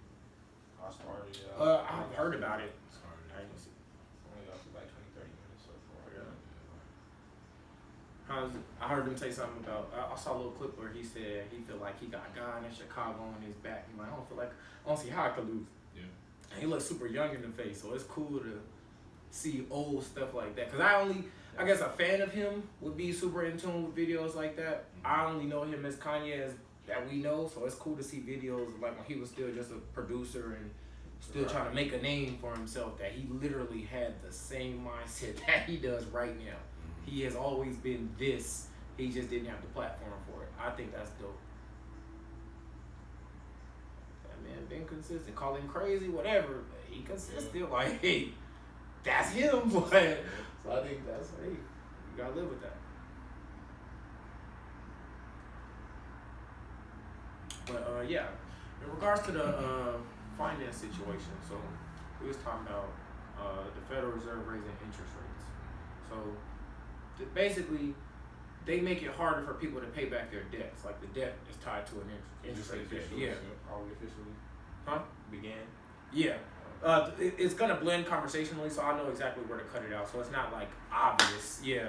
It's not obviously messed up. Kind of keep it some type of together.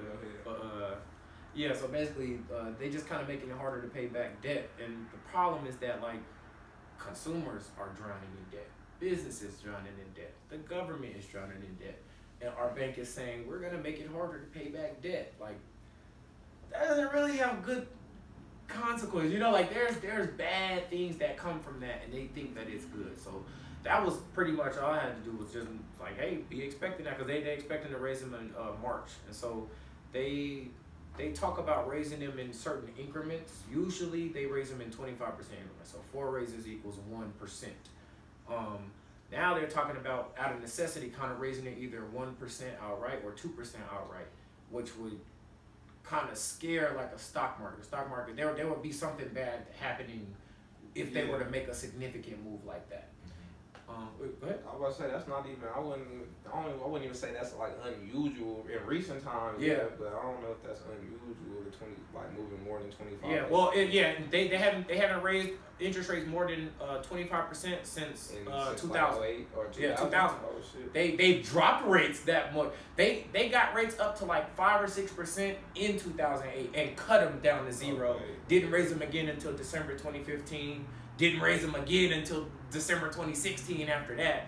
But actually raising the rate up anything significant, it'll be 22 years since we've seen that. So that's scary. Imagine how many people have invested in a stock used to not having to, or a business, they're now having to pay so much of their money towards a debt, because debt, interest rates might be at 0. You borrowed $100 million, you don't got to pay 0 on it. Now you might got to pay 10% on it. It's like, wait, I've spent 22 years paying 0. Now you're making me pay 10% outright, up right now? And then imagine like so many businesses and people kind of adopting that mindset like that. It could all come crumbling. Now I'm not saying that's what's going to happen. I'm willing to bet that will not happen. But enough of that will happen. Like punching a person once, it'll probably hurt. May or may not kill them if you hit them in the right spot. But enough of those will kill somebody. And it raises the potential. Yeah, we're at that moment where like enough of these types of moves will kill our economy. And they kind of have announced like, hey, the first punch is coming. And we got to just take it. I think that's crazy. Like, and a lot of people don't really understand it. It's not as simple as saying it in a quick 3 sentences and explaining it. Like, if enough people really understood this, I feel like we would be protesting the whole country. Yeah. Like, we would be in an uproar. And for me, it's also the shit surrounding the country right now too, like with Russia and everything else. Like that make us even more vulnerable. Scary. Like it's a lot going on at once. Right Facts. Now. Like So hopefully we can sustain. Like America, all the way make it through. We still here. That's true. We can is far. Like that is historically proven. Like we still here. So it's not like we ever like down and out for the count. Facts. But we can get ugly for sure. So what is the potential of it? Like, what is the worst case scenario? The absolute worst case in that one move in March, or like enough of that. Enough of that. Do you want to answer that? No, go ahead. So enough of that. About to give you the worst doomsday take ever. Because it is that. I know, he knows. Like, go ahead. It's unlikely. It's pretty much a foregone conclusion. America will have its day of reckoning. Will that day of reckoning be as bad as other countries that have a day of reckoning? Probably not. Like a Venezuela. Venezuela is going through hyperinflation. So basically, the higher their prices rise, the more valueless the money is. So at some point, you could literally be worth billions and be probably the brokest person in the country. Like a country like that got like $1 million bills type shit. Yeah, like Zimbabwe, South Africa. They literally have a $1 million bill with their ruler's face on it, and it's worth 0. Yeah. They're just trying to keep up with the pace of inflation. Like we have inflation. Our inflation right now is 7.5%. So last year things were 7.5% cheaper than they are now. The average toothpaste tube is $2.50 today. It was probably $2 last year. So it's moderate, and that's still our highest inflation that we've had in our lifetimes, all 3 of our lifetimes. But like that's manageable. Venezuela's going through like 1,000% inflation every day. So something that was $1,000 today is $2,000 tomorrow, $3,000 the next day, and it might be $10,000 a day after that. It might be $1 million. We are headed for a reality like that. Will it be as bad as like a Venezuela, Argentina, Greece? Those are the countries that are, we kind of already look at them as like a little bit poorer countries, whereas we look at us as like a super rich country. So of course they gonna be a little more worse off. We are absolutely heading for that style of problem. It's like, and it's unavoidable. Like, best case scenario, we have one of those. There is no scenario where we like avoid that. Our worst case scenario damn near is the best case scenario because we spent so long kind of doing what's wrong. You need to raise interest rates. That's kind of the catch-22. The Fed isn't purposely obliterating the economy. They need to do it. But doing it kills the economy. And if you don't do it, you will kill the economy. Like, there's a catch-22. That's why the best case scenario is damn near the same as the worst case. We will probably want none in our lifetime. You know, you would hope so, but we will have a day where the average American is poor. That is factually, it's not an opinion, it's not a conspiracy. If you learned what has happened, read about, if you ever get time, read about democratic backsliding.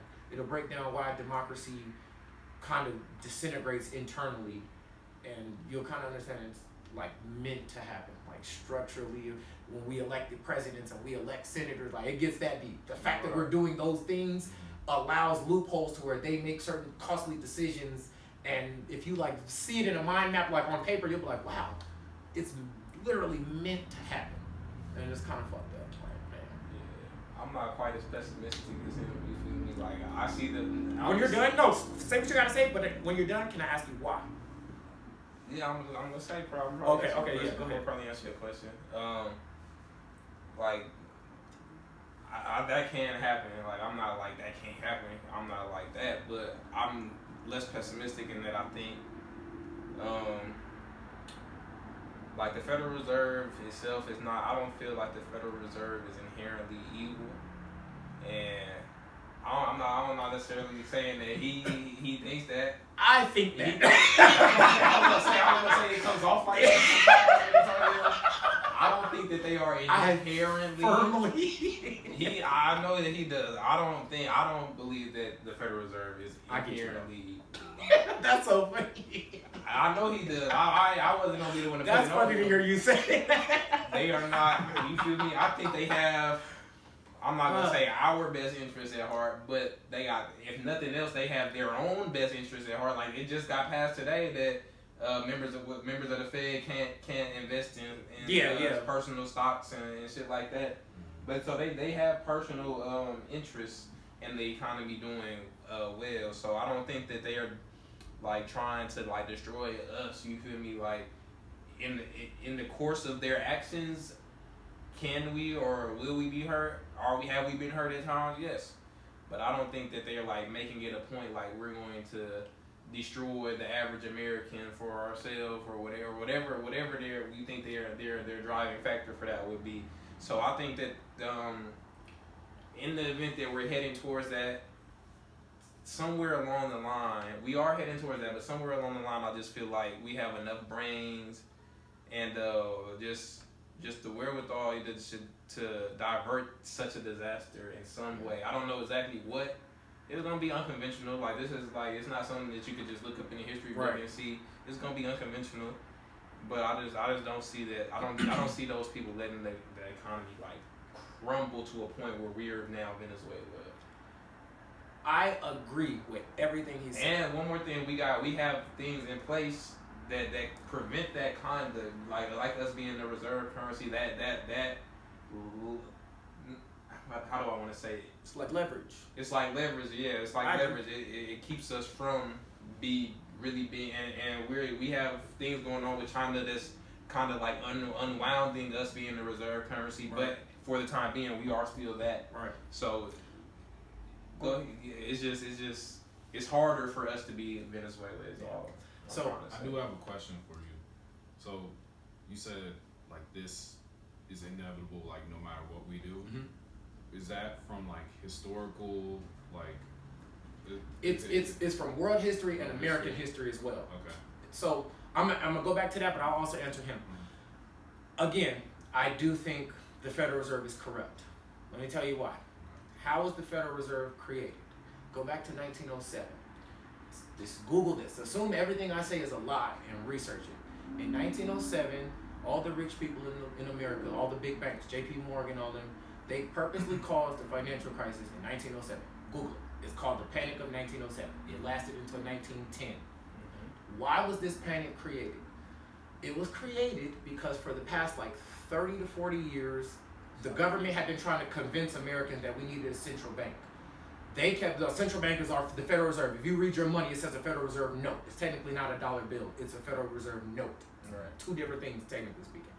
And we kept going on without them. It was like, nah, we don't need a central bank. It's going to ruin our economy, blah, blah, blah. The rich people of the world purposely caused this crisis. Google Nelson Aldrich. Nelson Aldrich was a senator. He was a Republican senator. A senator, actually in our government. Probably one of the most corrupt senators we've ever had. He was married to a banker's daughter. His kids were like J.P. Morgan's best friends. Like, he was so heavily locked in. He spearheaded a campaign called the National Monetary Committee. Google that. If you Google the initials, it'll pop up. They were authorized to basically convince Americans that we needed a central bank. How did they go about convincing them? By causing a financial crisis, by making you get fired, making you be broke, making you lose everything that you own, for them to go, see, we can't fix these problems in the economy ourselves. We need a big bank to fix these problems so that, now mind you, they caused you to lose your job. They're saying this just is life. It's the economy, and we need a big power to fix the economy. So the creation of the Federal Reserve was secret.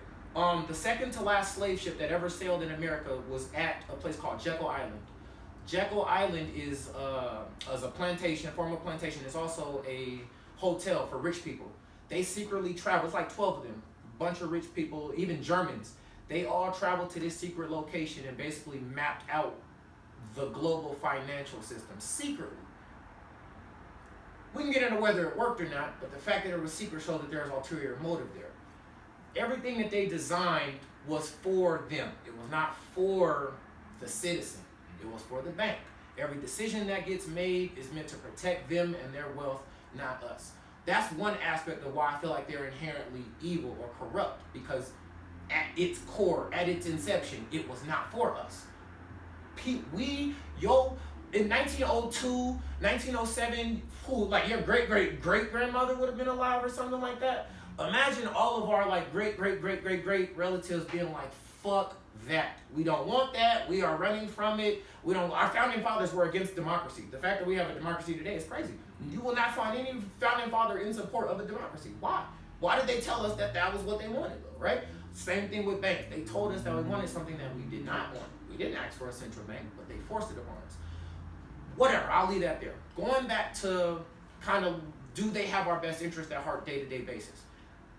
Yes, but no. The reason that I say but no is the equivalent of like giving somebody a leash, putting a dog on a leash, 6 foot leash. That dog could travel 6 feet, but at any given moment, you have the power to snap that dog back and pull him back, right? To lose his progress. It's like he makes 2 feet of progress, and you pull him back at the snap of a finger, and he's now back at square one. That quite literally is our economy.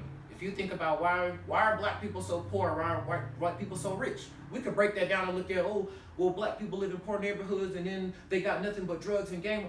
In a grand scheme of things, it's the Federal Reserve's fault. It literally can be traced exclusively back to them, why there are so many rich people and so many poor people that live in the same country at the same time. What would be the leash? Would the interest rates be the leash? Yes. And so to going back to the leash scenario, the Great Depression, obviously, our 3 biggest hiccups ever: the Great Depression, the 2008 crisis, and statistically coronavirus. It's kind of different because it was a pandemic, but in terms of damage and the effect, it technically is the worst stock market crisis we've ever had. What caused those crises?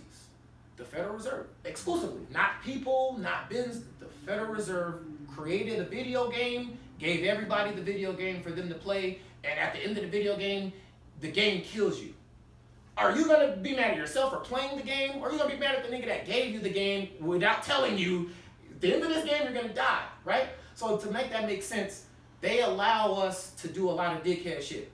There needs to be some accountability on Americans' part for doing the dickhead shit, which is where I agree with him. They do have our best interest at heart because they aren't the exclusive reason for dickhead shit happening. It is on us. 2008 was 50% banks, 50% us. The bank loaned you a loan that you couldn't afford. Your stupid ass applied for it though. You work. Yeah, you make $8 an hour and apply for a $200,000 loan, $300,000 loan. My dumb ass gave it to you, but you are now homeless and I took your house. So even though I did dickhead shit, I won. I took your house. I did the dickhead shit with you, but you lost. You homeless, broke, no job, no money. You finna kill yourself. Go back and look at 2008. Look at how many people killed themselves compared to 2007. It's actually sad. Like, people lost their job. They lost everything though. So the Fed, they allowed us to do dickhead shit by telling us to do it. They gave out credit cards in the 20s. Nobody needed to buy anything. Remember, refrigerators and fucking TVs and shit, none of that was like regular. That was luxury. Not only is it now regular, but you didn't even need to pay for this shit. You might know one person in your whole neighborhood that got a TV. Now all the poor people in your neighborhood have a nice TV, a fat looking TV, a nice refrigerator, a nice radio. Radios had just been invented. They got radios that didn't have to pay for none of it. Did nothing happen? Your neighbor ain't getting no raise. Yep. Now remember, rates are at 0%. So you are getting in debt at 0%. I bought a TV for $10,000. I bought a house for $15,000. I bought a car for whatever. You $50,000 in debt and you got it all for free, right? Mm-hmm. Now, the Great Depression really took off in like September or October of 1929. But research, what I eventually went to go do, in January of 1929, rates were at 0%. What did the Federal Reserve do? Raise rates, raise rates, raise rates, raise rates, raise rates. Google it. I kid you not. As many times I'm saying it, they did it.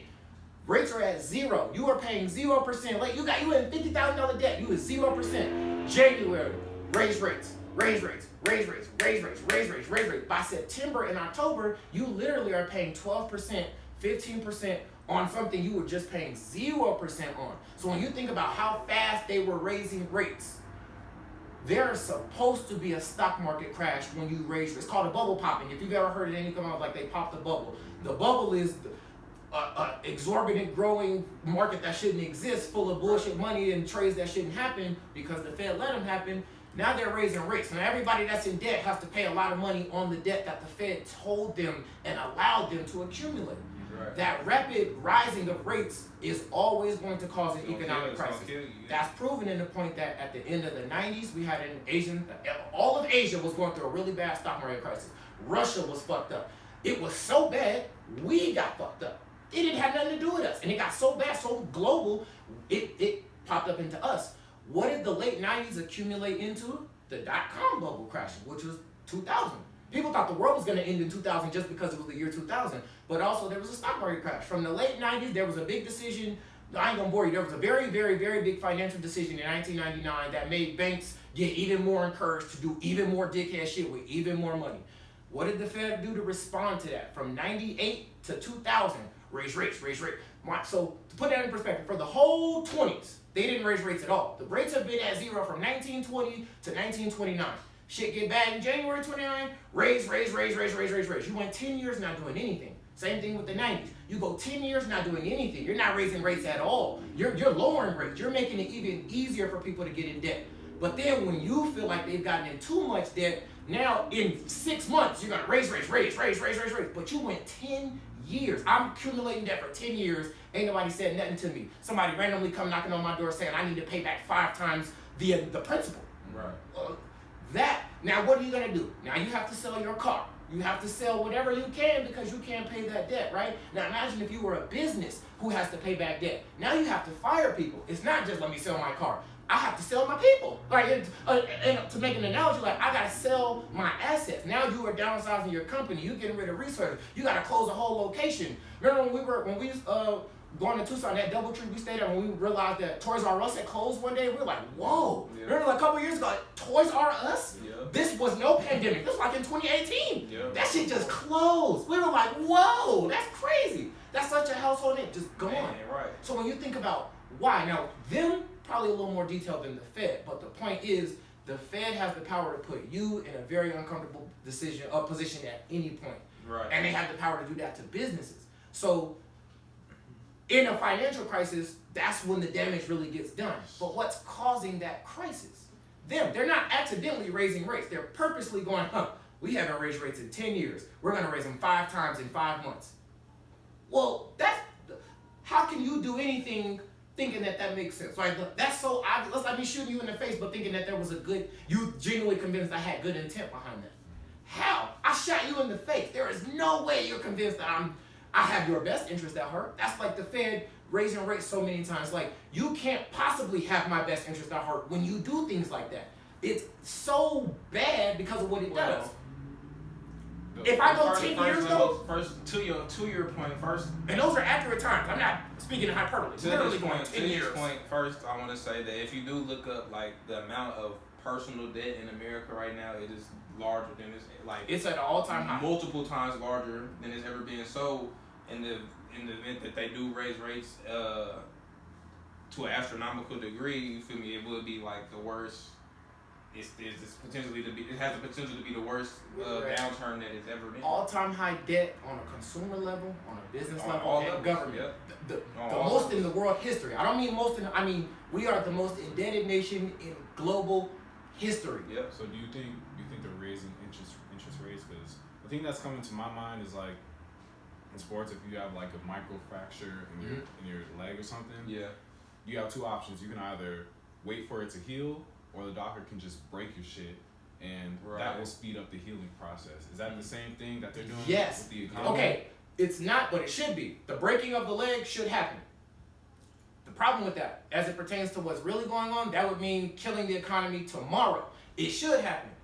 That, how we just talked about our best and worst case scenario. Our best case scenario is that whatever is inevitable happens sooner than later because it fixes. It should have happened in the 80s. They not fracturing your shit. They cracking your shit a little bit more every month. Yeah, exactly. That's perfect. Literally, exactly. But quite literally, I mean, literally, what he just said is 100% accurately what's going on. They could fix it. They could have fixed it 30 years ago. Instead, they're making the problem worse and saying we're gonna fix it.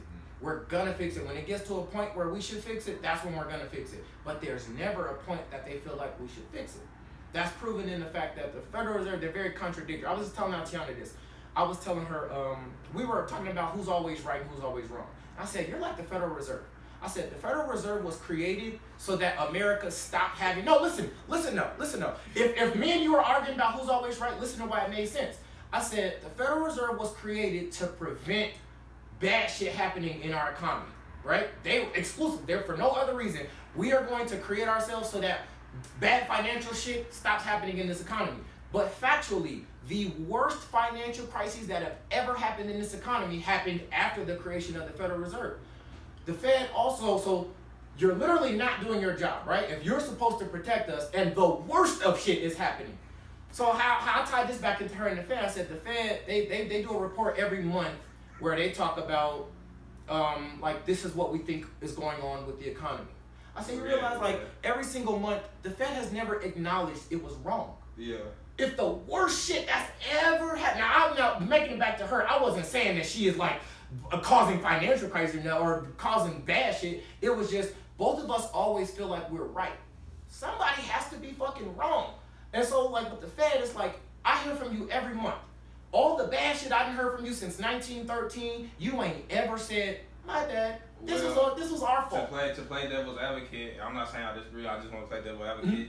What the Fed does, and you feel me, this might be to your point, what the Fed does is they play the game where we're not saying that this is set in stone, this is what's happening, this is what we're going to do. What they say is we're giving guidance. This is what potentially we're thinking about doing, or this is what we think is happening. We're giving guidance.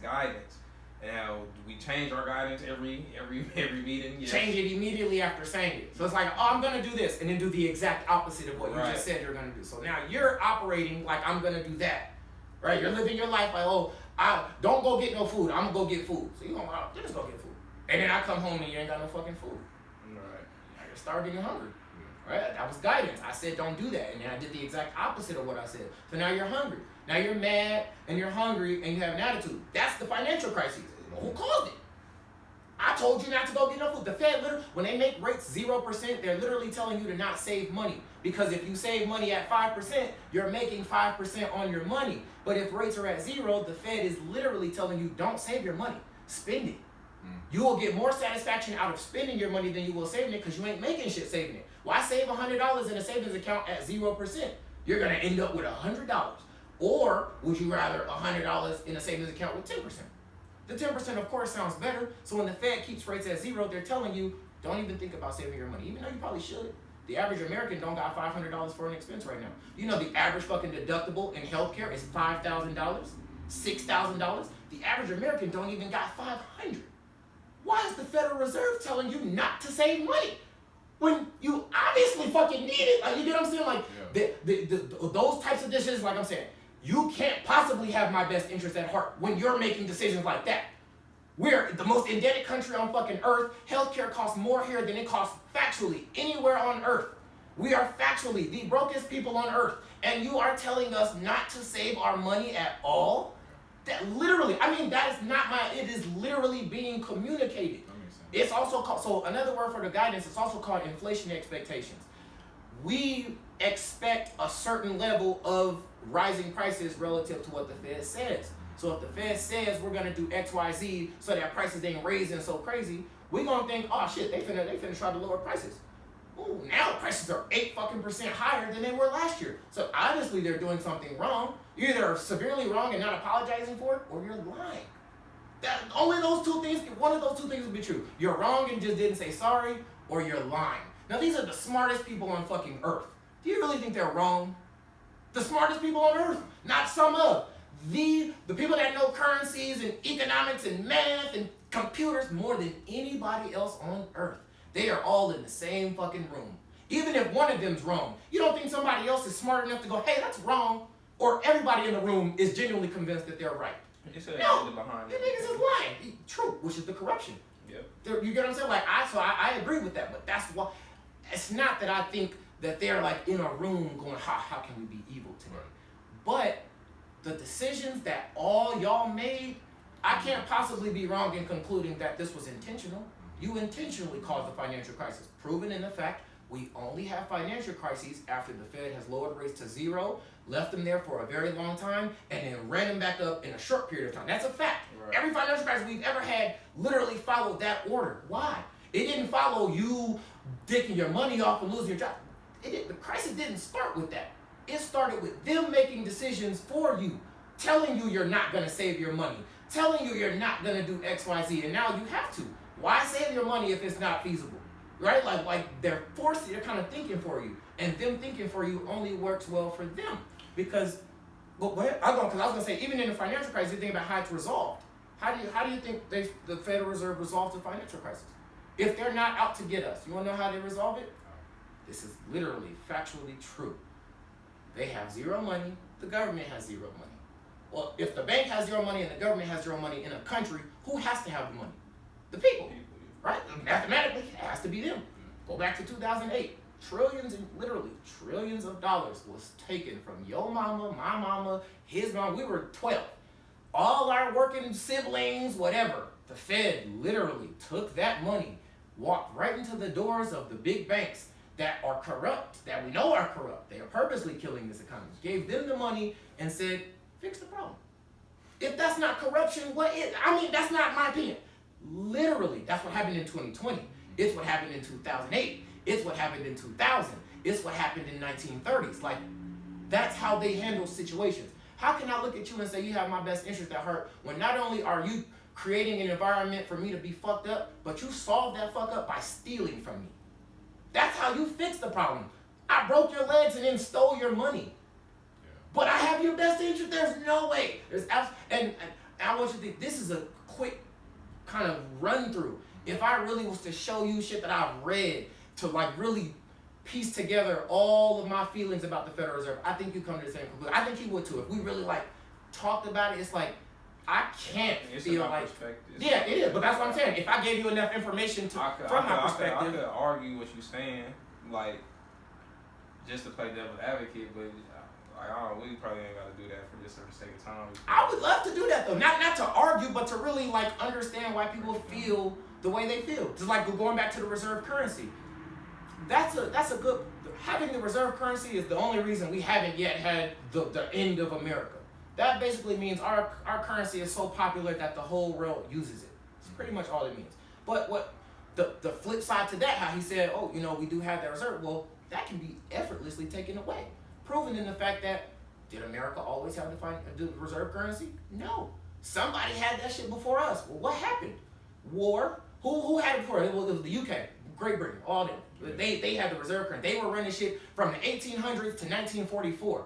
And then one day, they crumbled. And they did not serve, they weren't number one in the world anymore. After World War II, America became number one in the world. Nobody remains number one forever. Like even let's go back before them. Before the UK, before they was running shit, there was the Dutch. The Dutch and the Portuguese were pretty much like the OGs of Europe. They started the slave trade. We call them just white people, which they are. But if we want to be specific, let's say no, those white people. All of y'all guilty. The Portuguese and the Dutch started it though. They were the first ones going up to Africa, taking slaves, bringing them back here. But they were the first ones having boats. They were the first ones on maritime field. They were the first ones to do everything on paper. Now, I'm not telling, we know who the first. I ain't gonna go there. It starts with an A and ends with for cut. They were the first. That's neither here nor there. White people like to claim that they were the first, and based on their version of history, it would be the Dutch and the Portuguese, which I was talking about Dutch disease.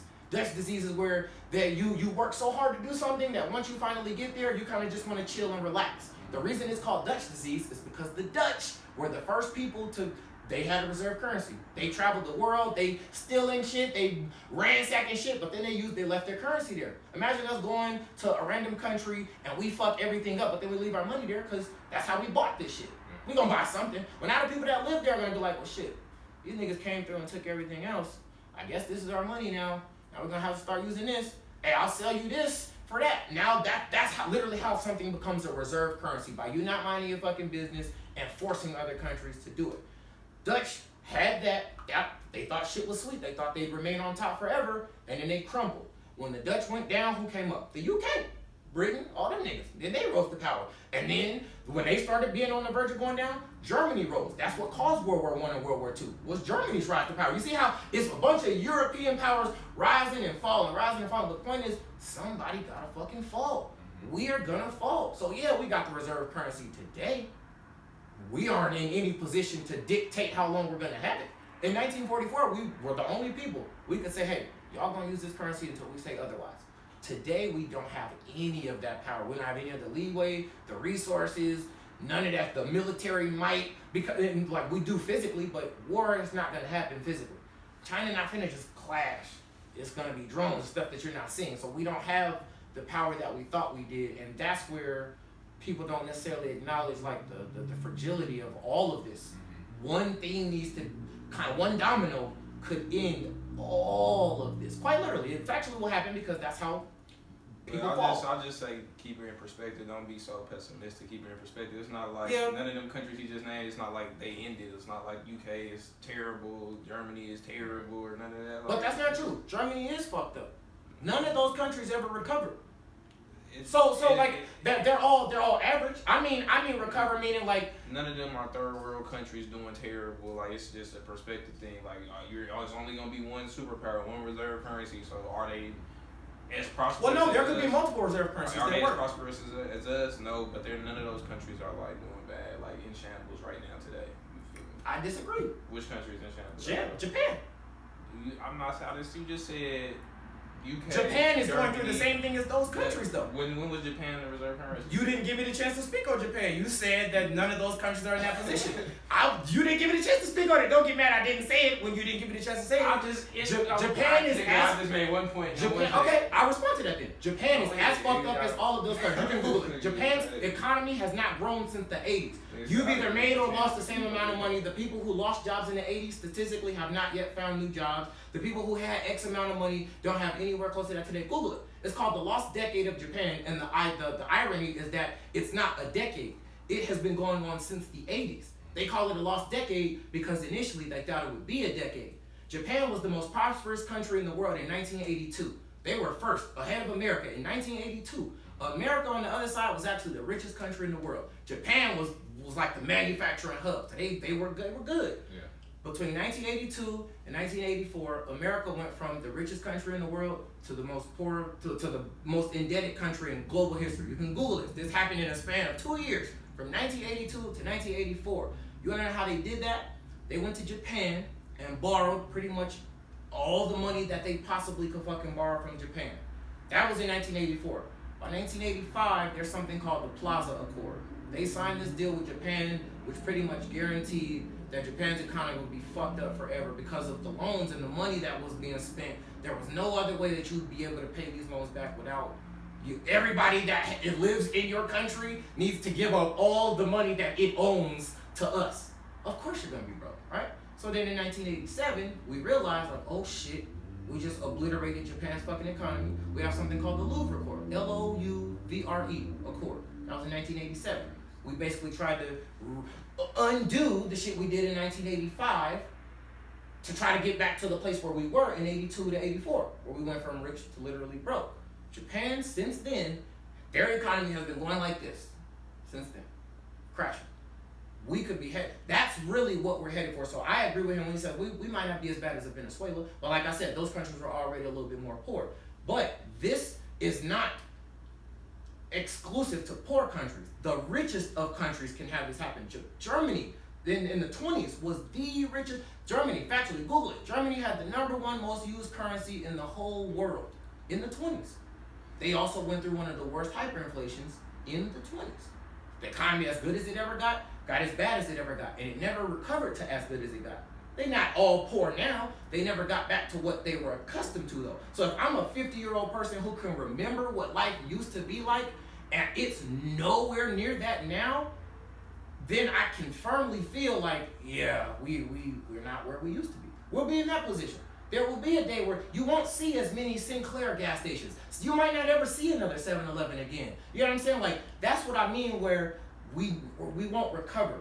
The UK didn't recover. Germany didn't recover. Japan didn't recover. If you want to go back to before them, fucking Rome. We only been running shit for less than 100 years. Rome was running shit for 1,000 years. And what happened to them? The same fucking shit, debt. They drowned in debt. Greece was the first country to be like the technologically advanced place of the world, where literally America built its economy after Greece. That's a fact. What happened to fucking Greece? One of the worst hyperinflations ever, and they haven't recovered. So if it can happen to the cream, these aren't just good countries. These are the elite countries of the world that crumbled and never came back. It can happen. That way of thinking, too many Americans feel like it can't happen to us. I don't feel like I'm being a pessimist. I feel like I'm so educated in history. I don't feel like if it can't happen to us. Americans feel like, but those countries are different. Why? That's just I've never said he was wrong. No, I'm not talking about you. I'm talking about just in general. Yeah, not you. He's just a history head ass nigga. But his view is going to be pessimistic. Yes, the overall economy, you can say if you're looking at those overall general numbers, it's not obviously the same as it once was when you were the superpower.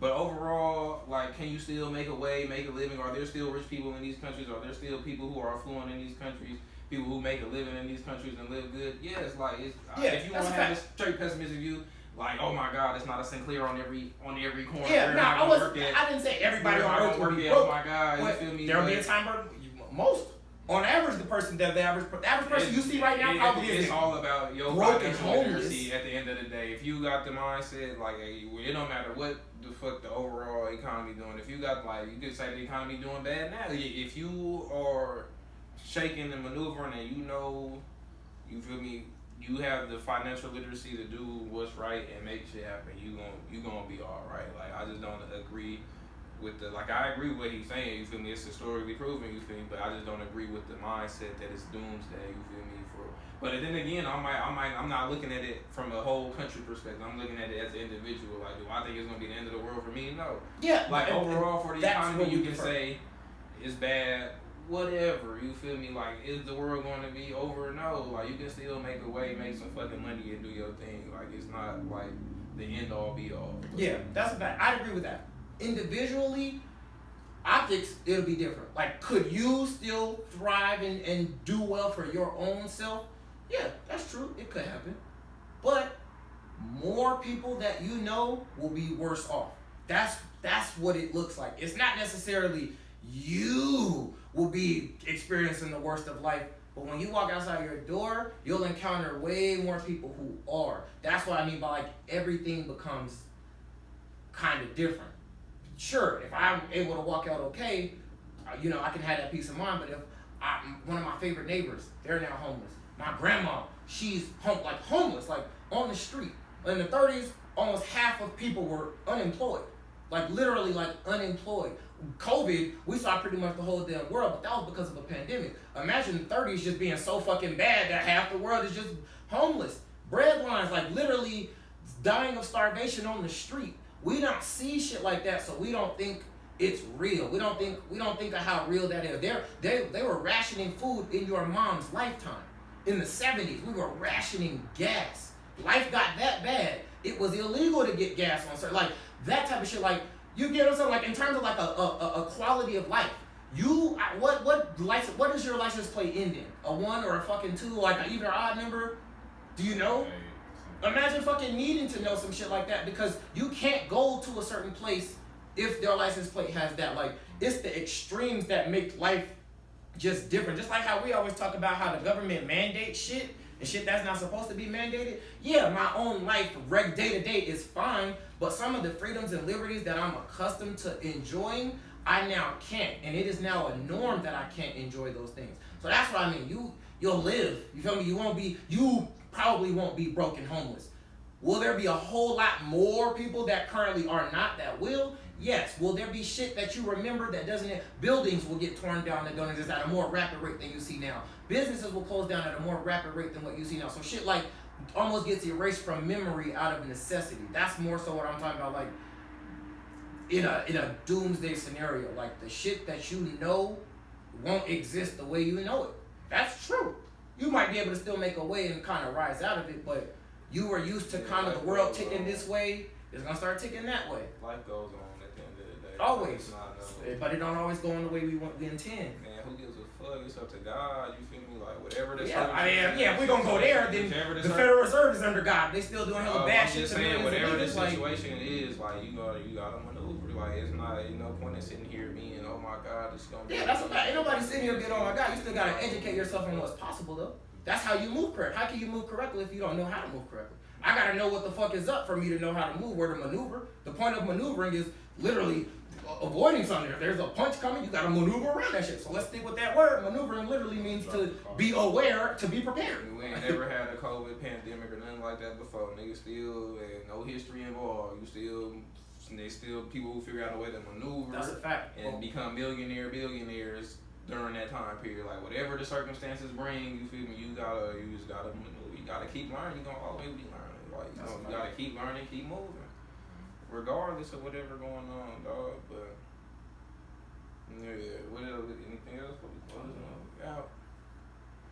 Alright then, that is what it is. What's that? 13? Episode 13. It's 13. Steps.